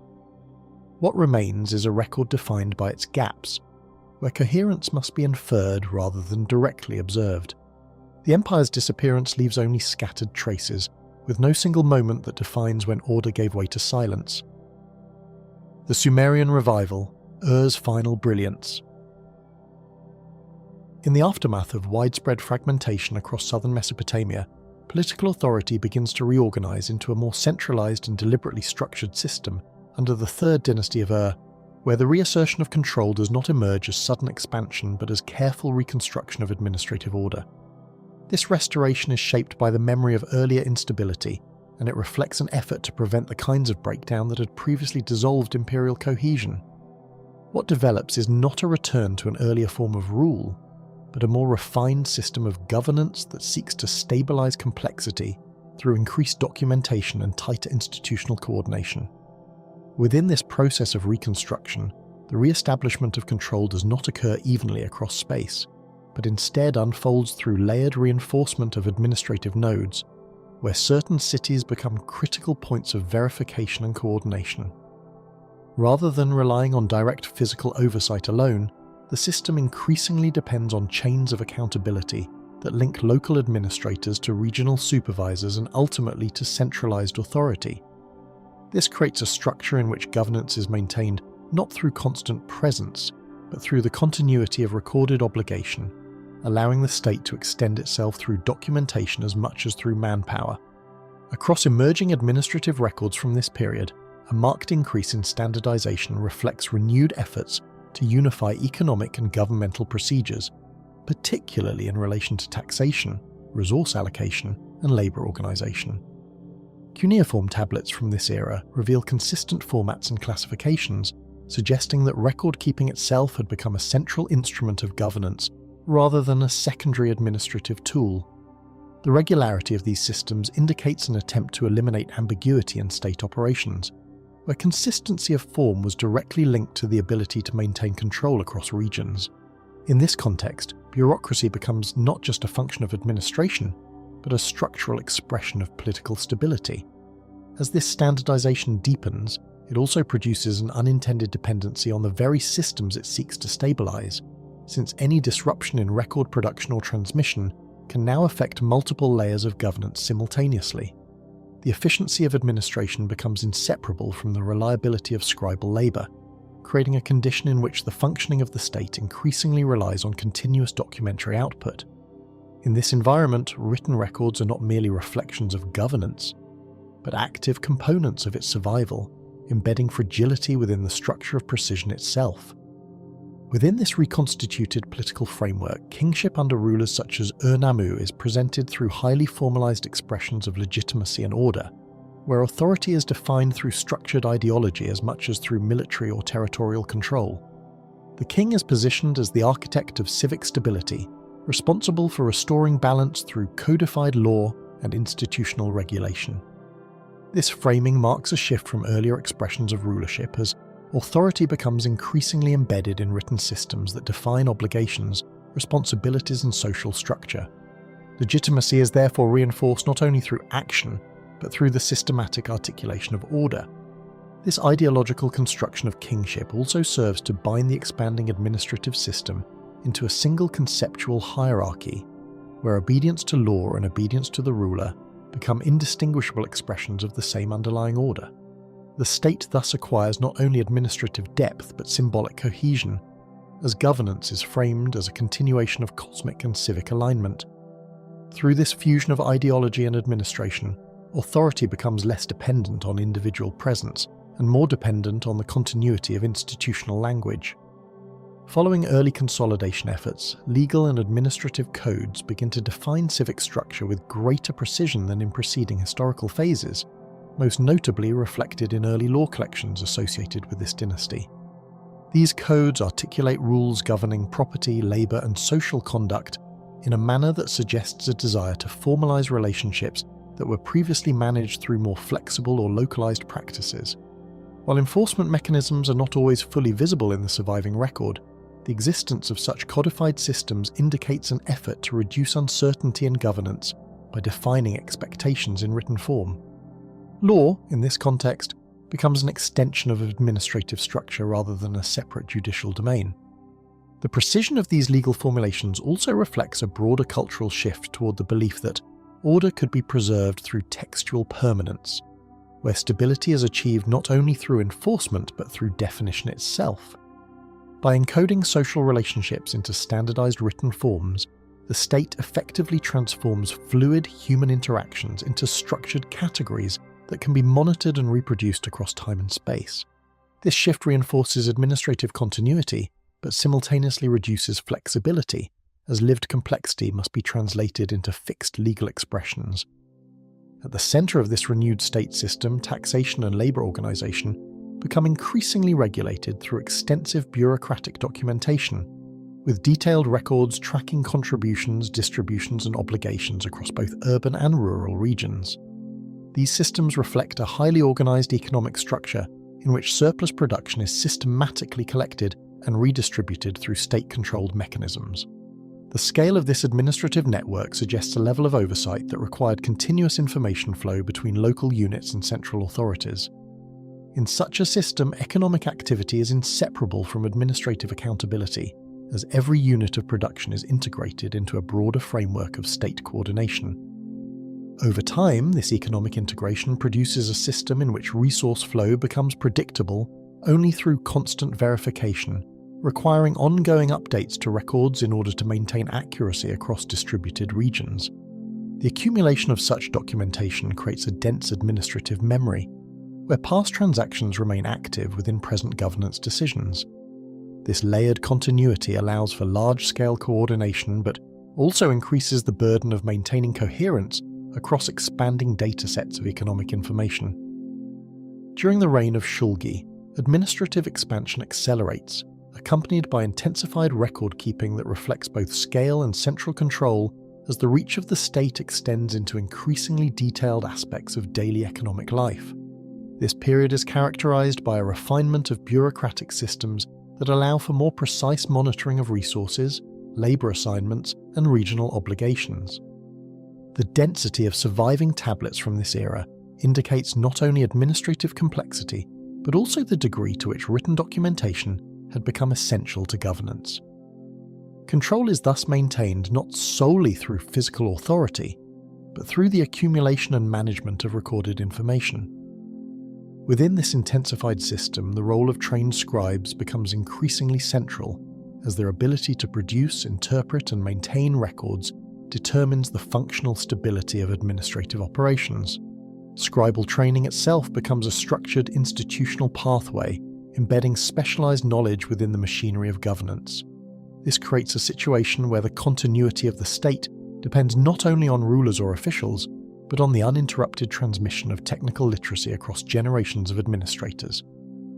Across major urban centers, architectural projects such as the construction of monumental ziggurats reinforce the ideological and political authority of the state, transforming urban landscapes into expressions of centralized power and religious legitimacy.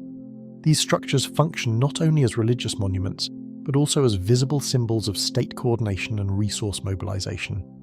Their construction required extensive labour organisation and material planning, reflecting the administrative capacity of the ENTRIE system. In this way, architecture becomes a form of political communication, embedding authority within the physical environment itself.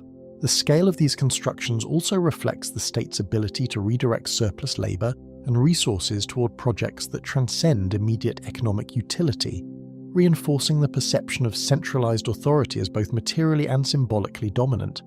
Yet such projects also require sustained extraction and coordination, meaning that their very existence is tied to the ongoing stability of administrative systems that must remain continuously functional throughout extended construction cycles. In parallel with economic and structural reforms, the Sumerian language experiences a revival in official documentation, shaping administrative identity and reinforcing cultural continuity within the governing framework. This linguistic shift does not eliminate existing multilingual realities, but elevates Sumerian as a standardized medium for bureaucratic expression.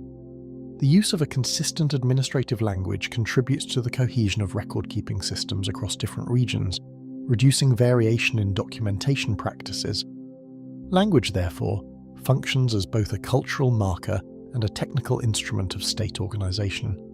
This linguistic standardization also contributes to a subtle separation between administrative language and spoken everyday communication, as official records increasingly operate within a specialized register that may not fully reflect local linguistic diversity.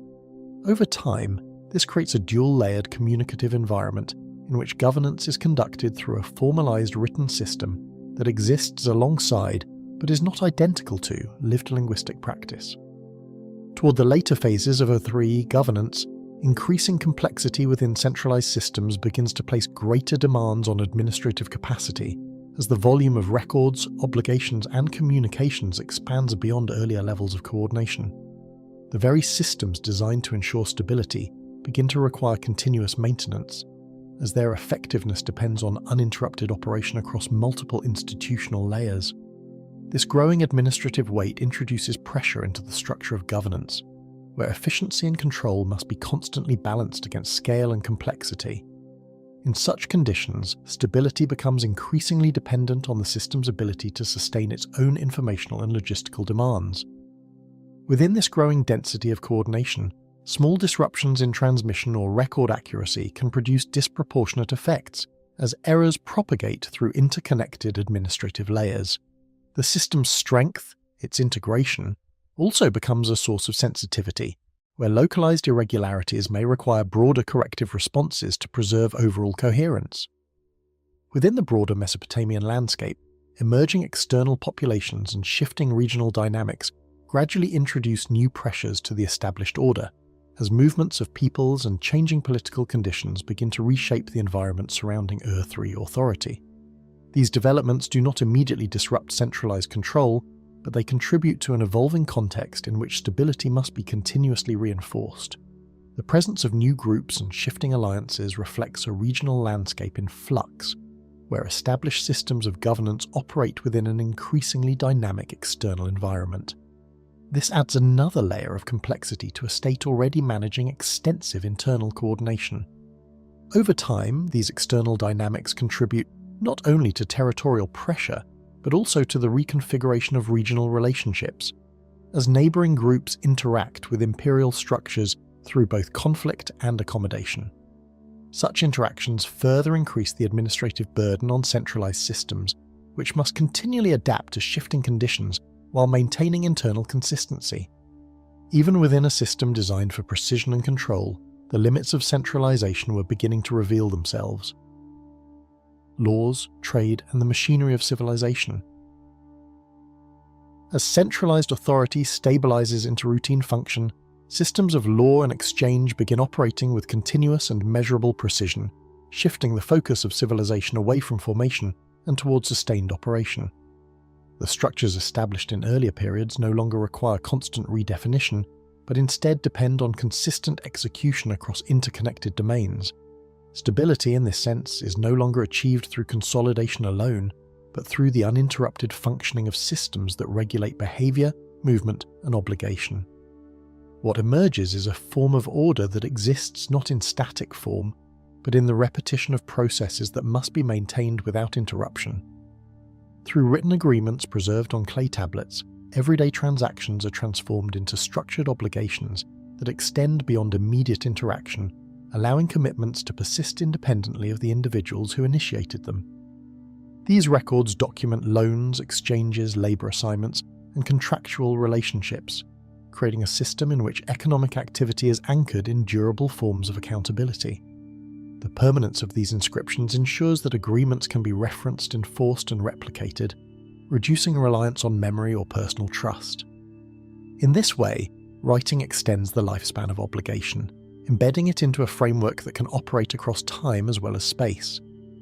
As reliance on recorded agreements increases, the role of personal familiarity and exchange begins to diminish, replaced by systems that allow interaction between individuals who may never meet or know one another directly. Trust becomes embedded not in relationships but in the reliability of documentation, where the existence of a tablet carries authority independent of those involved. This shift allows transactions to occur across greater distances and between unfamiliar parties, expanding the scale of exchange beyond the limits of direct social connection.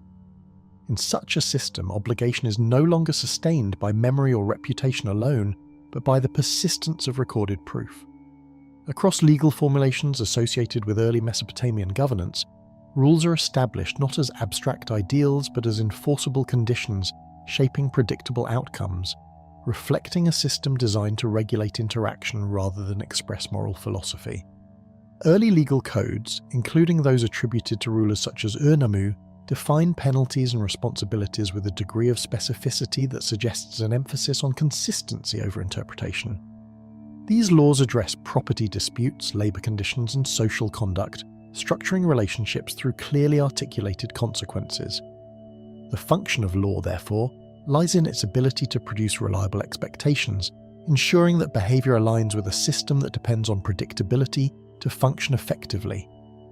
Within expanding economic networks, the movement of goods increasingly depends on coordinated exchange systems that link distant regions into shared circulation, transforming localized production into components of a broader economic framework. Agricultural surplus, manufactured goods, and raw materials begin to move along established routes that connect cities and territories into an interdependent system. These flows require synchronization between production, storage, and distribution, as delays or inconsistencies in one area can affect the entire network. The expansion of exchange thus introduces a level of coordination that extends beyond individual transactions, shaping the structure of the economy as a continuous process.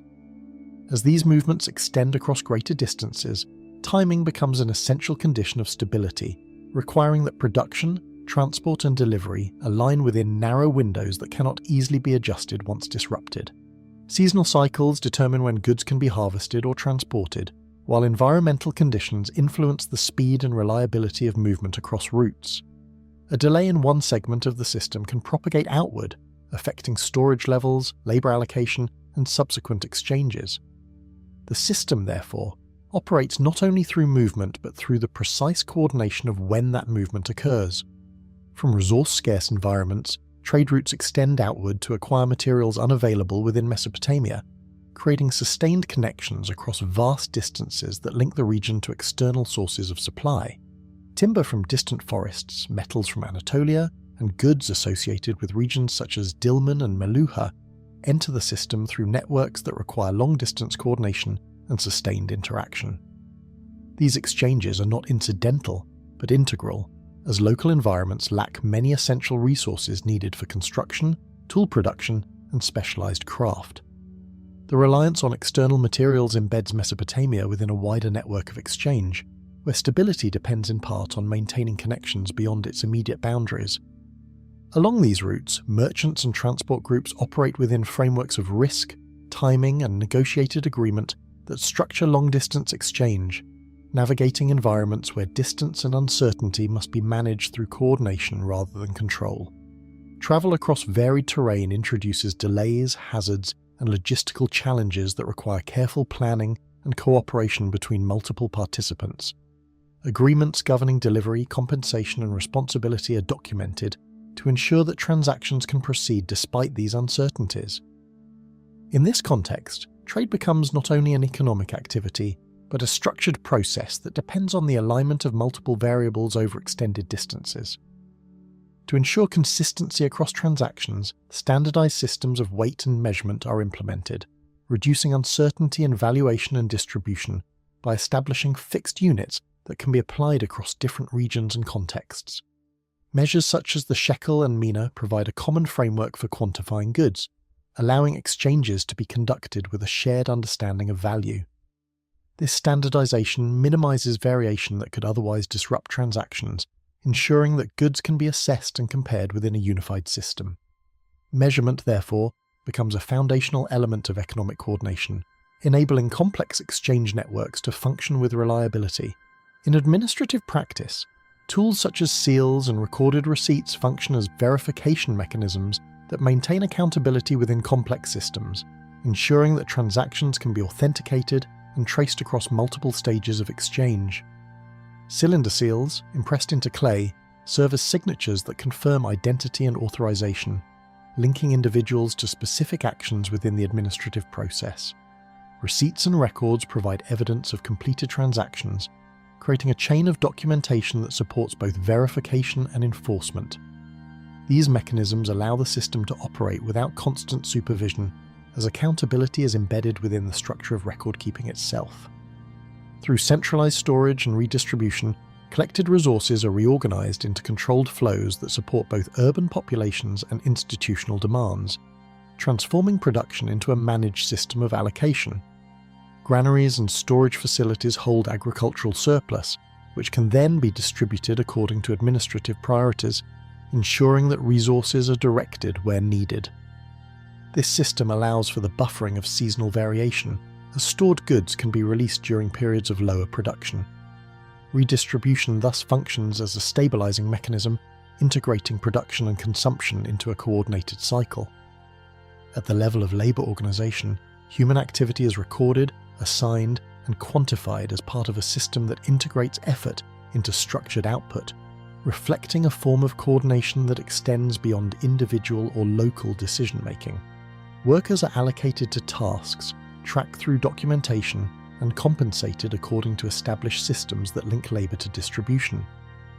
This process transforms labor into a measurable component of the broader economic system, allowing it to be coordinated alongside material resources. The integration of labor into administrative frameworks ensures that human effort contributes predictably to the functioning of the system. Across all interacting components, legal, economic, and administrative processes operate simultaneously, forming an interdependent network that requires constant coordination, where each element supports and depends on the others. Law defines expectations, trade enables movement, and administration maintains structure, creating a system in which no single component operates independently. The effectiveness of the whole depends on the continuous interaction of its parts, as disruption in one area can affect multiple layers of operation. This interconnectedness transforms civilization into a dynamic system that exists through ongoing activity rather than static form. Although this interconnected structure creates efficiency and scale, it also introduces a form of fragility that is not immediately visible, as the failure of a single component can influence multiple others in ways that are not always predictable. A transport disruption may affect storage, which in turn influences labor distribution and future production cycles. Because each element relies on the others to function correctly, the system cannot isolate failure without experiencing broader effects. Interdependence, while necessary for expansion, creates a condition in which stability depends on the continued alignment of all parts.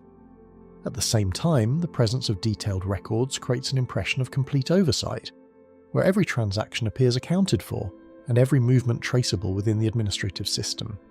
Yet these records, while extensive, do not always capture the full complexity of lived conditions, leaving gaps between documented order and experience.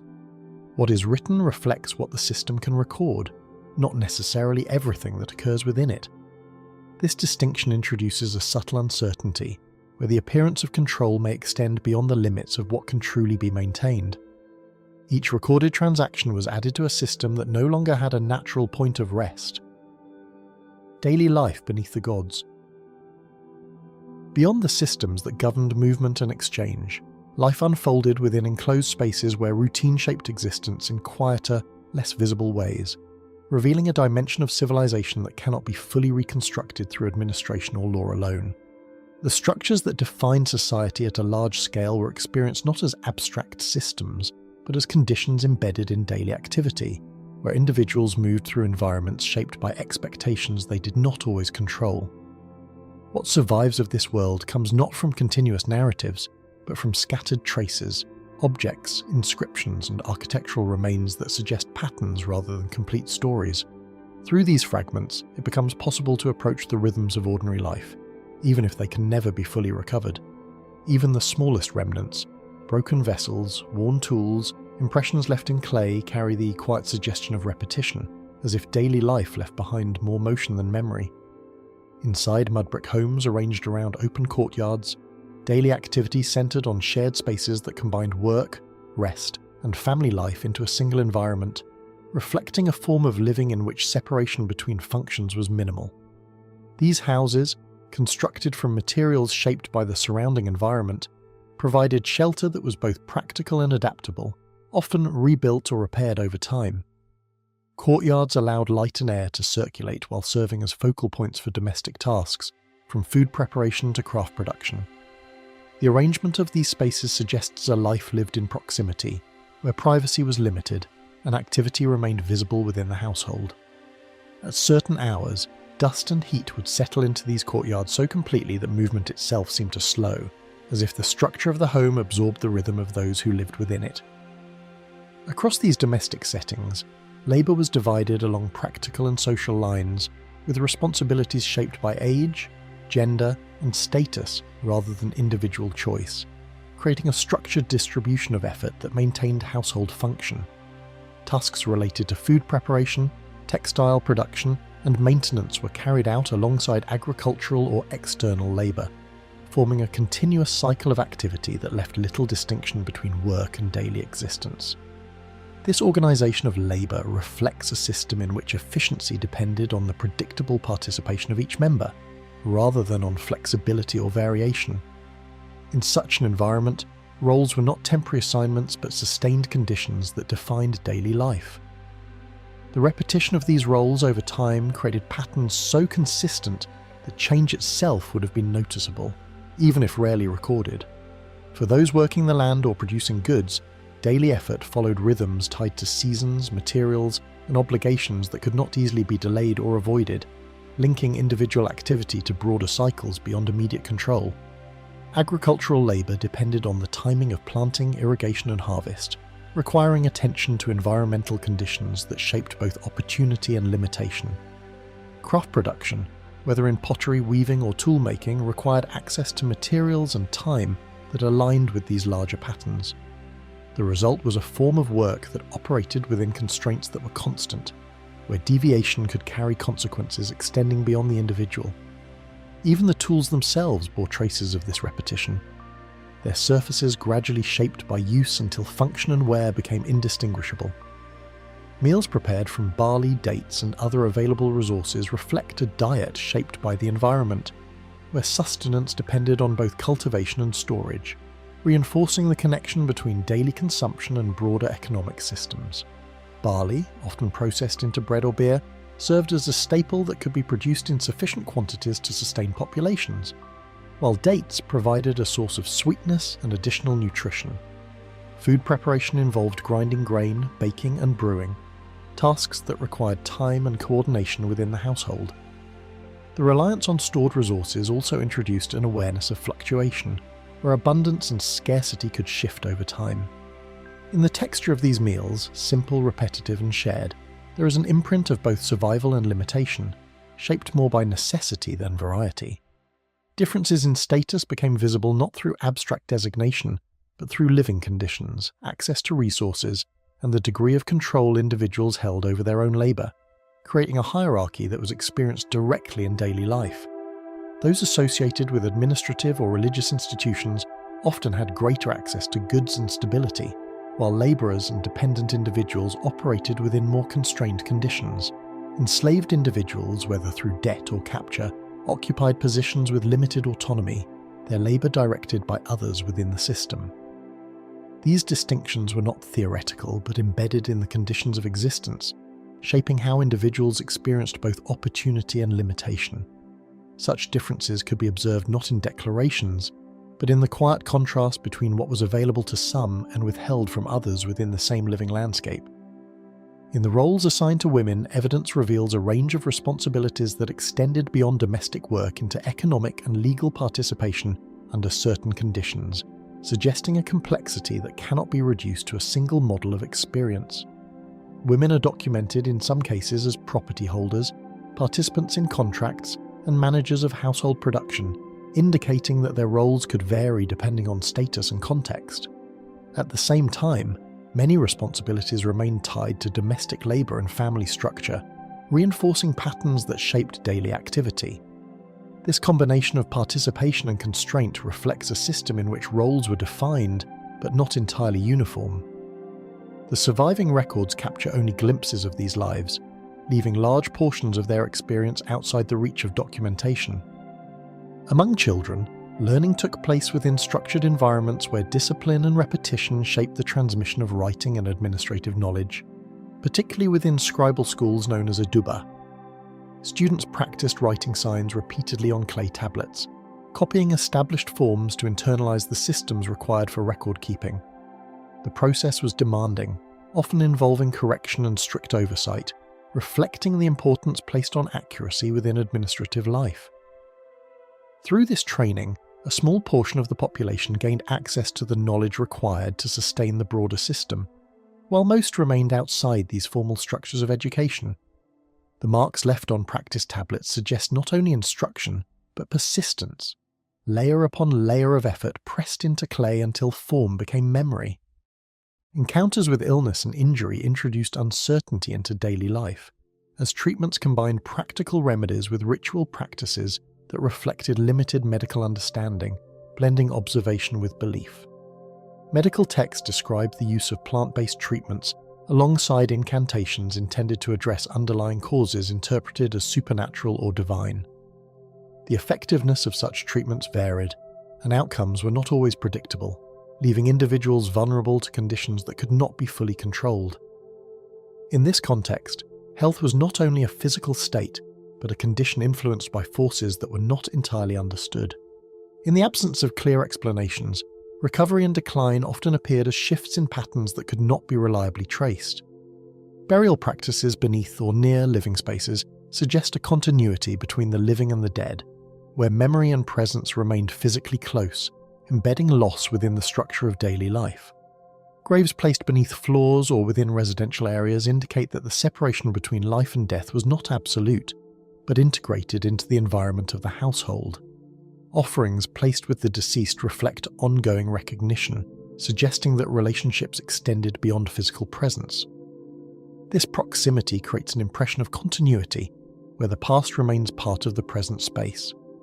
The ground beneath ordinary homes thus carried more than soil, holding layers of memory beneath every step taken above it. In ordinary moments of routine, the influence of the divine persisted as an underlying condition, rather than an occasional interruption, shaping behavior through constant awareness of forces beyond immediate control.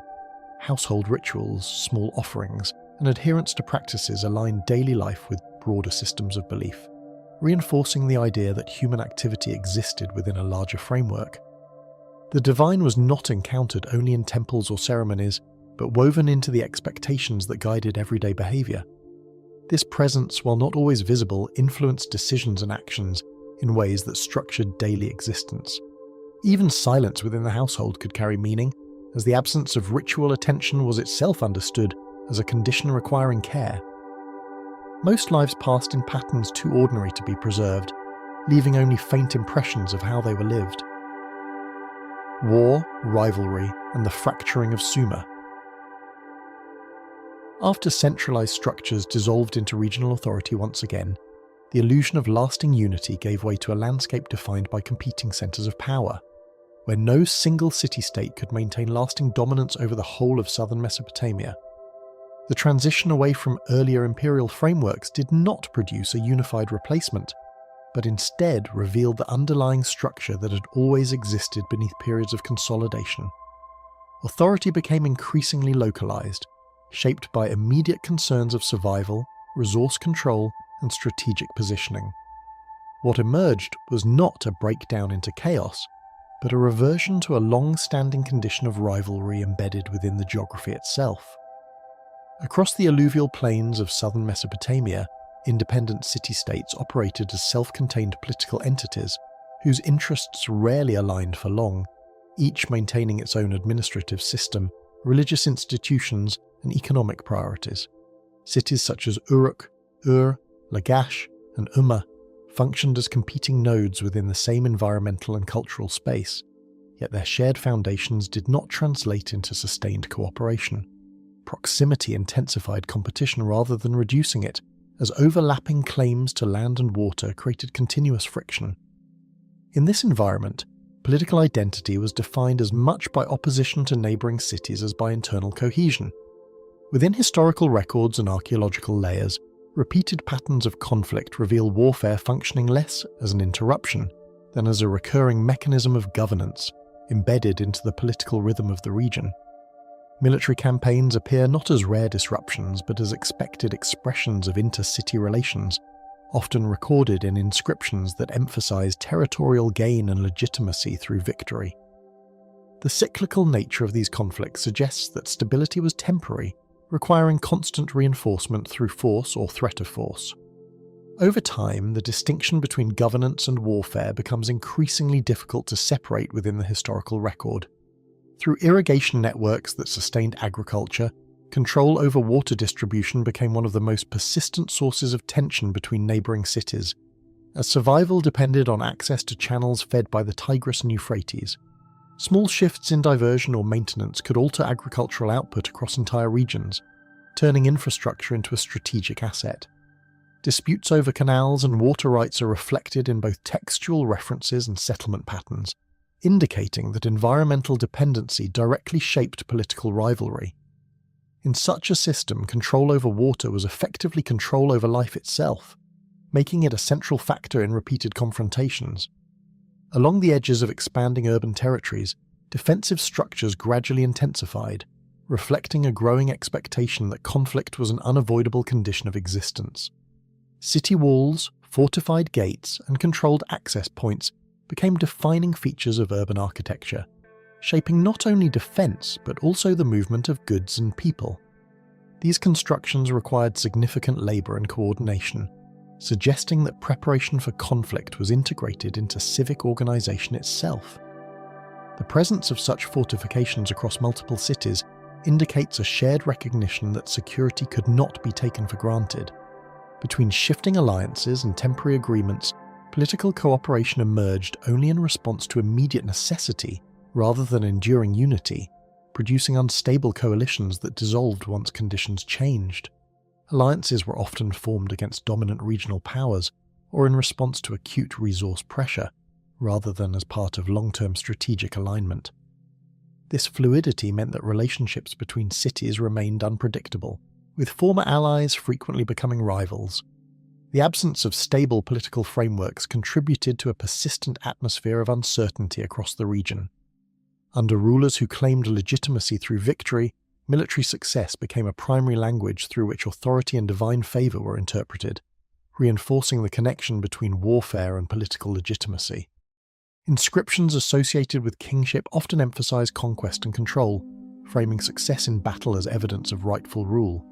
This ideological structure linked personal authority to collective identity, as rulers positioned themselves as protectors of their cities against external threats. As a result, warfare was not only a practical necessity, but also a mechanism for reinforcing political narrative.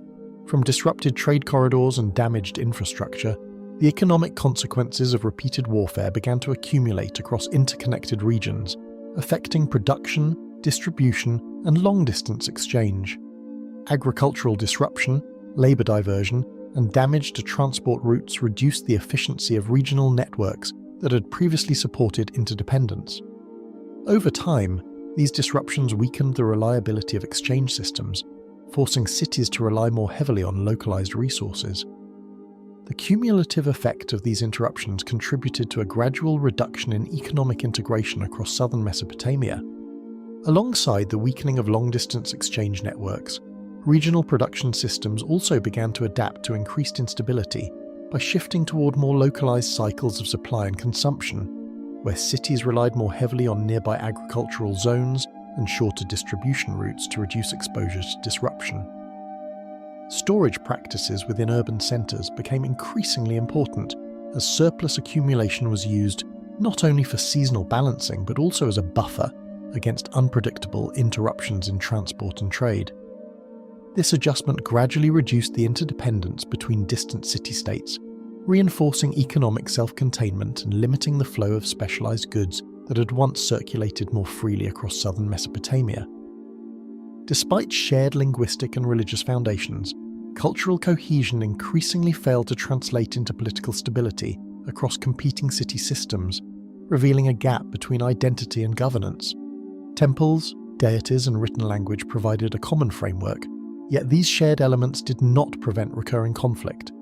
Instead, cultural unity functioned more as background continuity than as a stabilizing force. The persistence of conflict despite shared traditions highlights the limits of cultural integration in the absence of political alignment. Beneath layers of rebuilding and abandonment, archaeological evidence preserves a physical record of repeated destruction and recovery, cycles across multiple settlements, revealing cities that were repeatedly damaged and reconstructed over time. Burn layers, collapsed structures, and reconstructed walls indicate that destruction was often followed by rebuilding rather than permanent disappearance. This pattern suggests resilience, but also instability, as recovery did not prevent recurrence. The material record, therefore, reflects not a single moment of collapse, but a continuous cycle of disruption and restoration.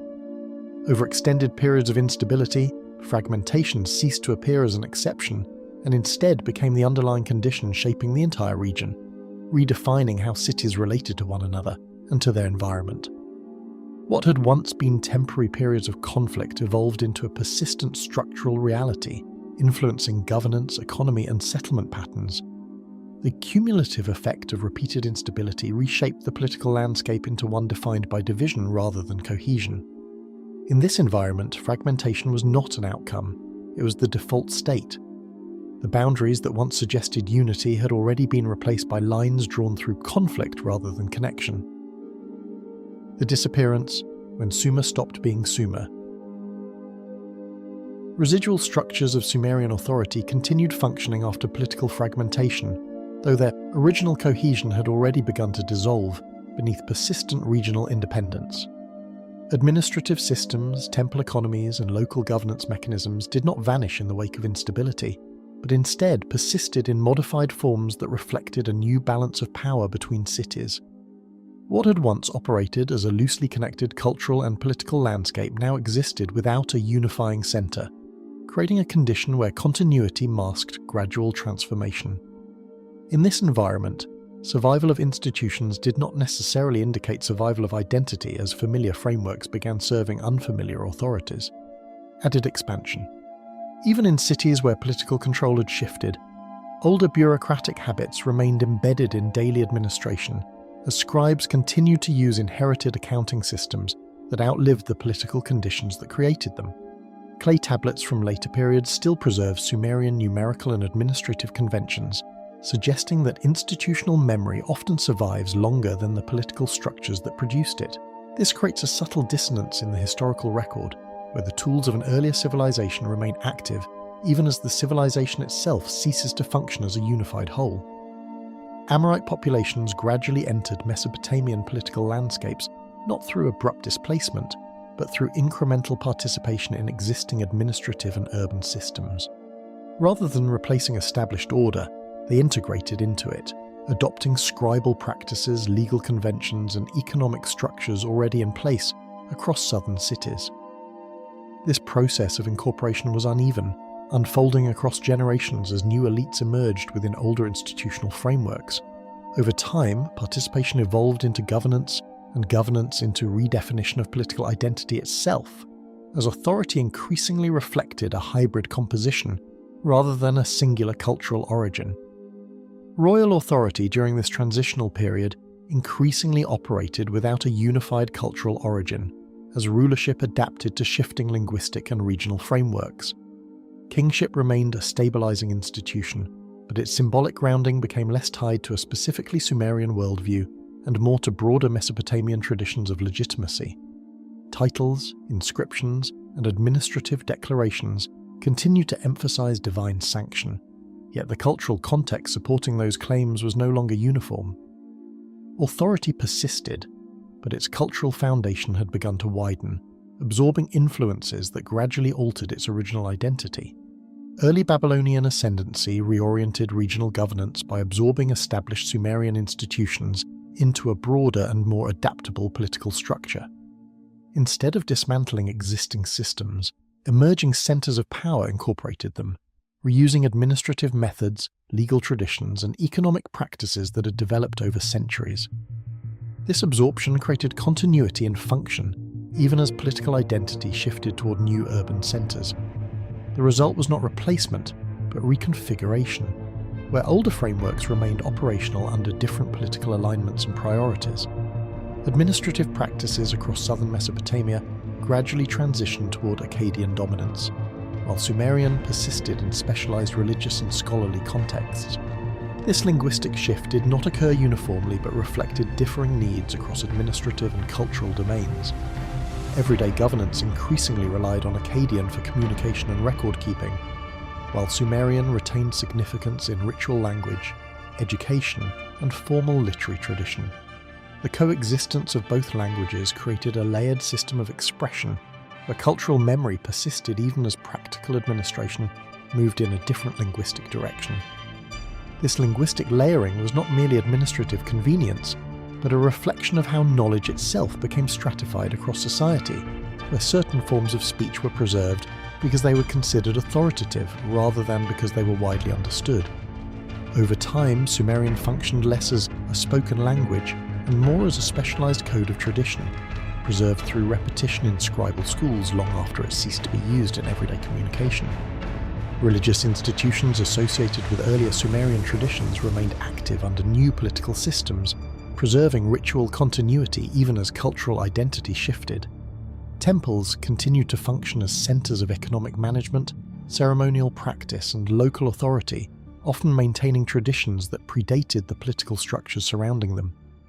Deities associated with Sumerian cities were not removed, but reinterpreted within evolving theological frameworks. This continuity of worship created a sense of permanence within institutions that were otherwise embedded in changing political realities. Urban centers formerly identified with distinct Sumerian political identities continued to exist physically, yet their administrative independence steadily diminished under external governance. Cities such as Ur, Uruk, and Lagash remained inhabited and operational, but their roles within the broader political landscape had changed. Local autonomy became increasingly constrained by external administrative systems that coordinated taxation, labour, and resource distribution across wider regions. As a result, cities persisted as geographic and economic entities, while gradually losing the political distinctiveness that had once defined them. Scribal traditions became one of the last structured repositories of Sumerian cultural continuity, preserving knowledge long after its civic context had changed. Training in writing, literature, and administrative record-keeping ensured that Sumerian linguistic forms continued to be studied even when they were no longer the primary medium of governance.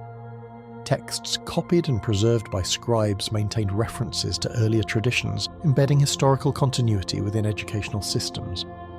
Through this process, cultural memory survived not as lived civic identity, but as transmitted knowledge within institutional learning. In some cases, scribal education itself became a mechanism of preservation without intention, as students copied older compositions not because they reflected current reality, but because they represented the foundation of learned authority. This created a situation where the past was continuously reproduced inside institutions that no longer reflected it, allowing fragments of Sumerian identity to persist in increasingly abstract form. No singular event marks the disappearance of Sumerian identity, as its transformation occurred gradually through overlapping systems of continuity and replacement. Instead of abrupt termination, there was a prolonged process in which older cultural forms were absorbed into expanding political and administrative structures. What once defined a distinct civilization became distributed across broader Mesopotamian frameworks, where elements of Sumerian tradition persisted without maintaining an independent identity. The absence of a clear endpoint underscores the gradual nature of cultural transformation in complex societies. Cultural identity did not vanish at a defined boundary, but faded as the systems that once defined it continued under different names and within different frameworks. The legacy that refused to die. Etched marks left on clay outlasted the language that first gave them meaning, continuing to function as administrative tools long after spoken Sumerian faded from everyday use. What began as a system designed for accounting, taxation, and institutional record-keeping gradually became a durable framework adopted by successive Mesopotamian societies, allowing communication across administrations that no longer shared a single cultural origin. The physicality of these inscriptions mattered as much as their content, since clay tablets could be stored, archived, and reproduced in ways that made information independent of human memory. In this persistence, writing became less a reflection of identity and more a structure of governance that survived the people who created it. Across later Mesopotamian archives, scribal copying practices reveal that older Sumerian lexical lists and administrative formats continued to be reproduced long after their original economic context had changed. These texts were not preserved as historical artifacts in the modern sense, but as functional learning tools that trained new generations in the logic of administration.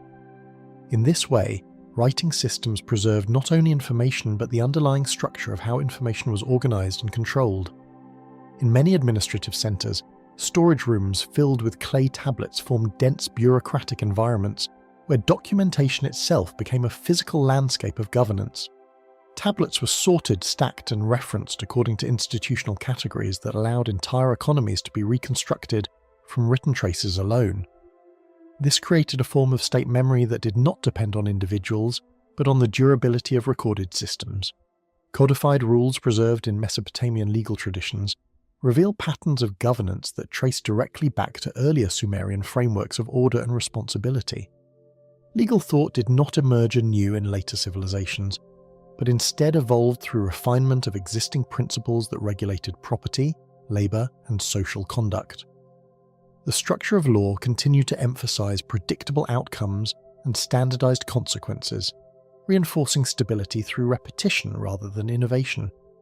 Over time, legal systems became less about the origin of authority and more about the maintenance of continuity, where older logic remained embedded within newer political contexts. Even when legal systems were reformulated under new dynasties, the underlying structure of obligation and penalty remained remarkably consistent, suggesting that law functioned as a cumulative system rather than a reinvented one.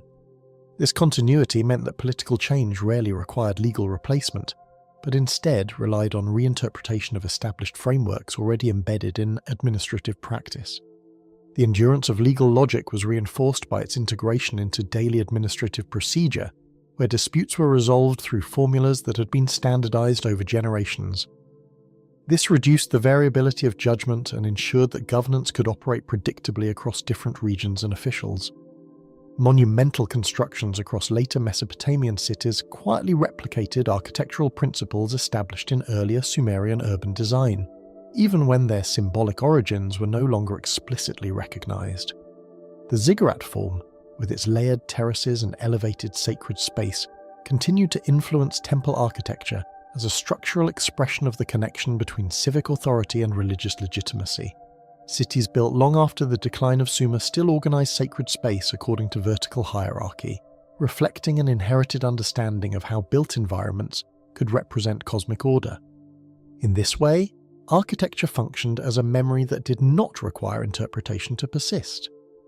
Institutional systems centered on temple administration continued to regulate production and redistribution, sustaining economic logic that predated the political structures governing them.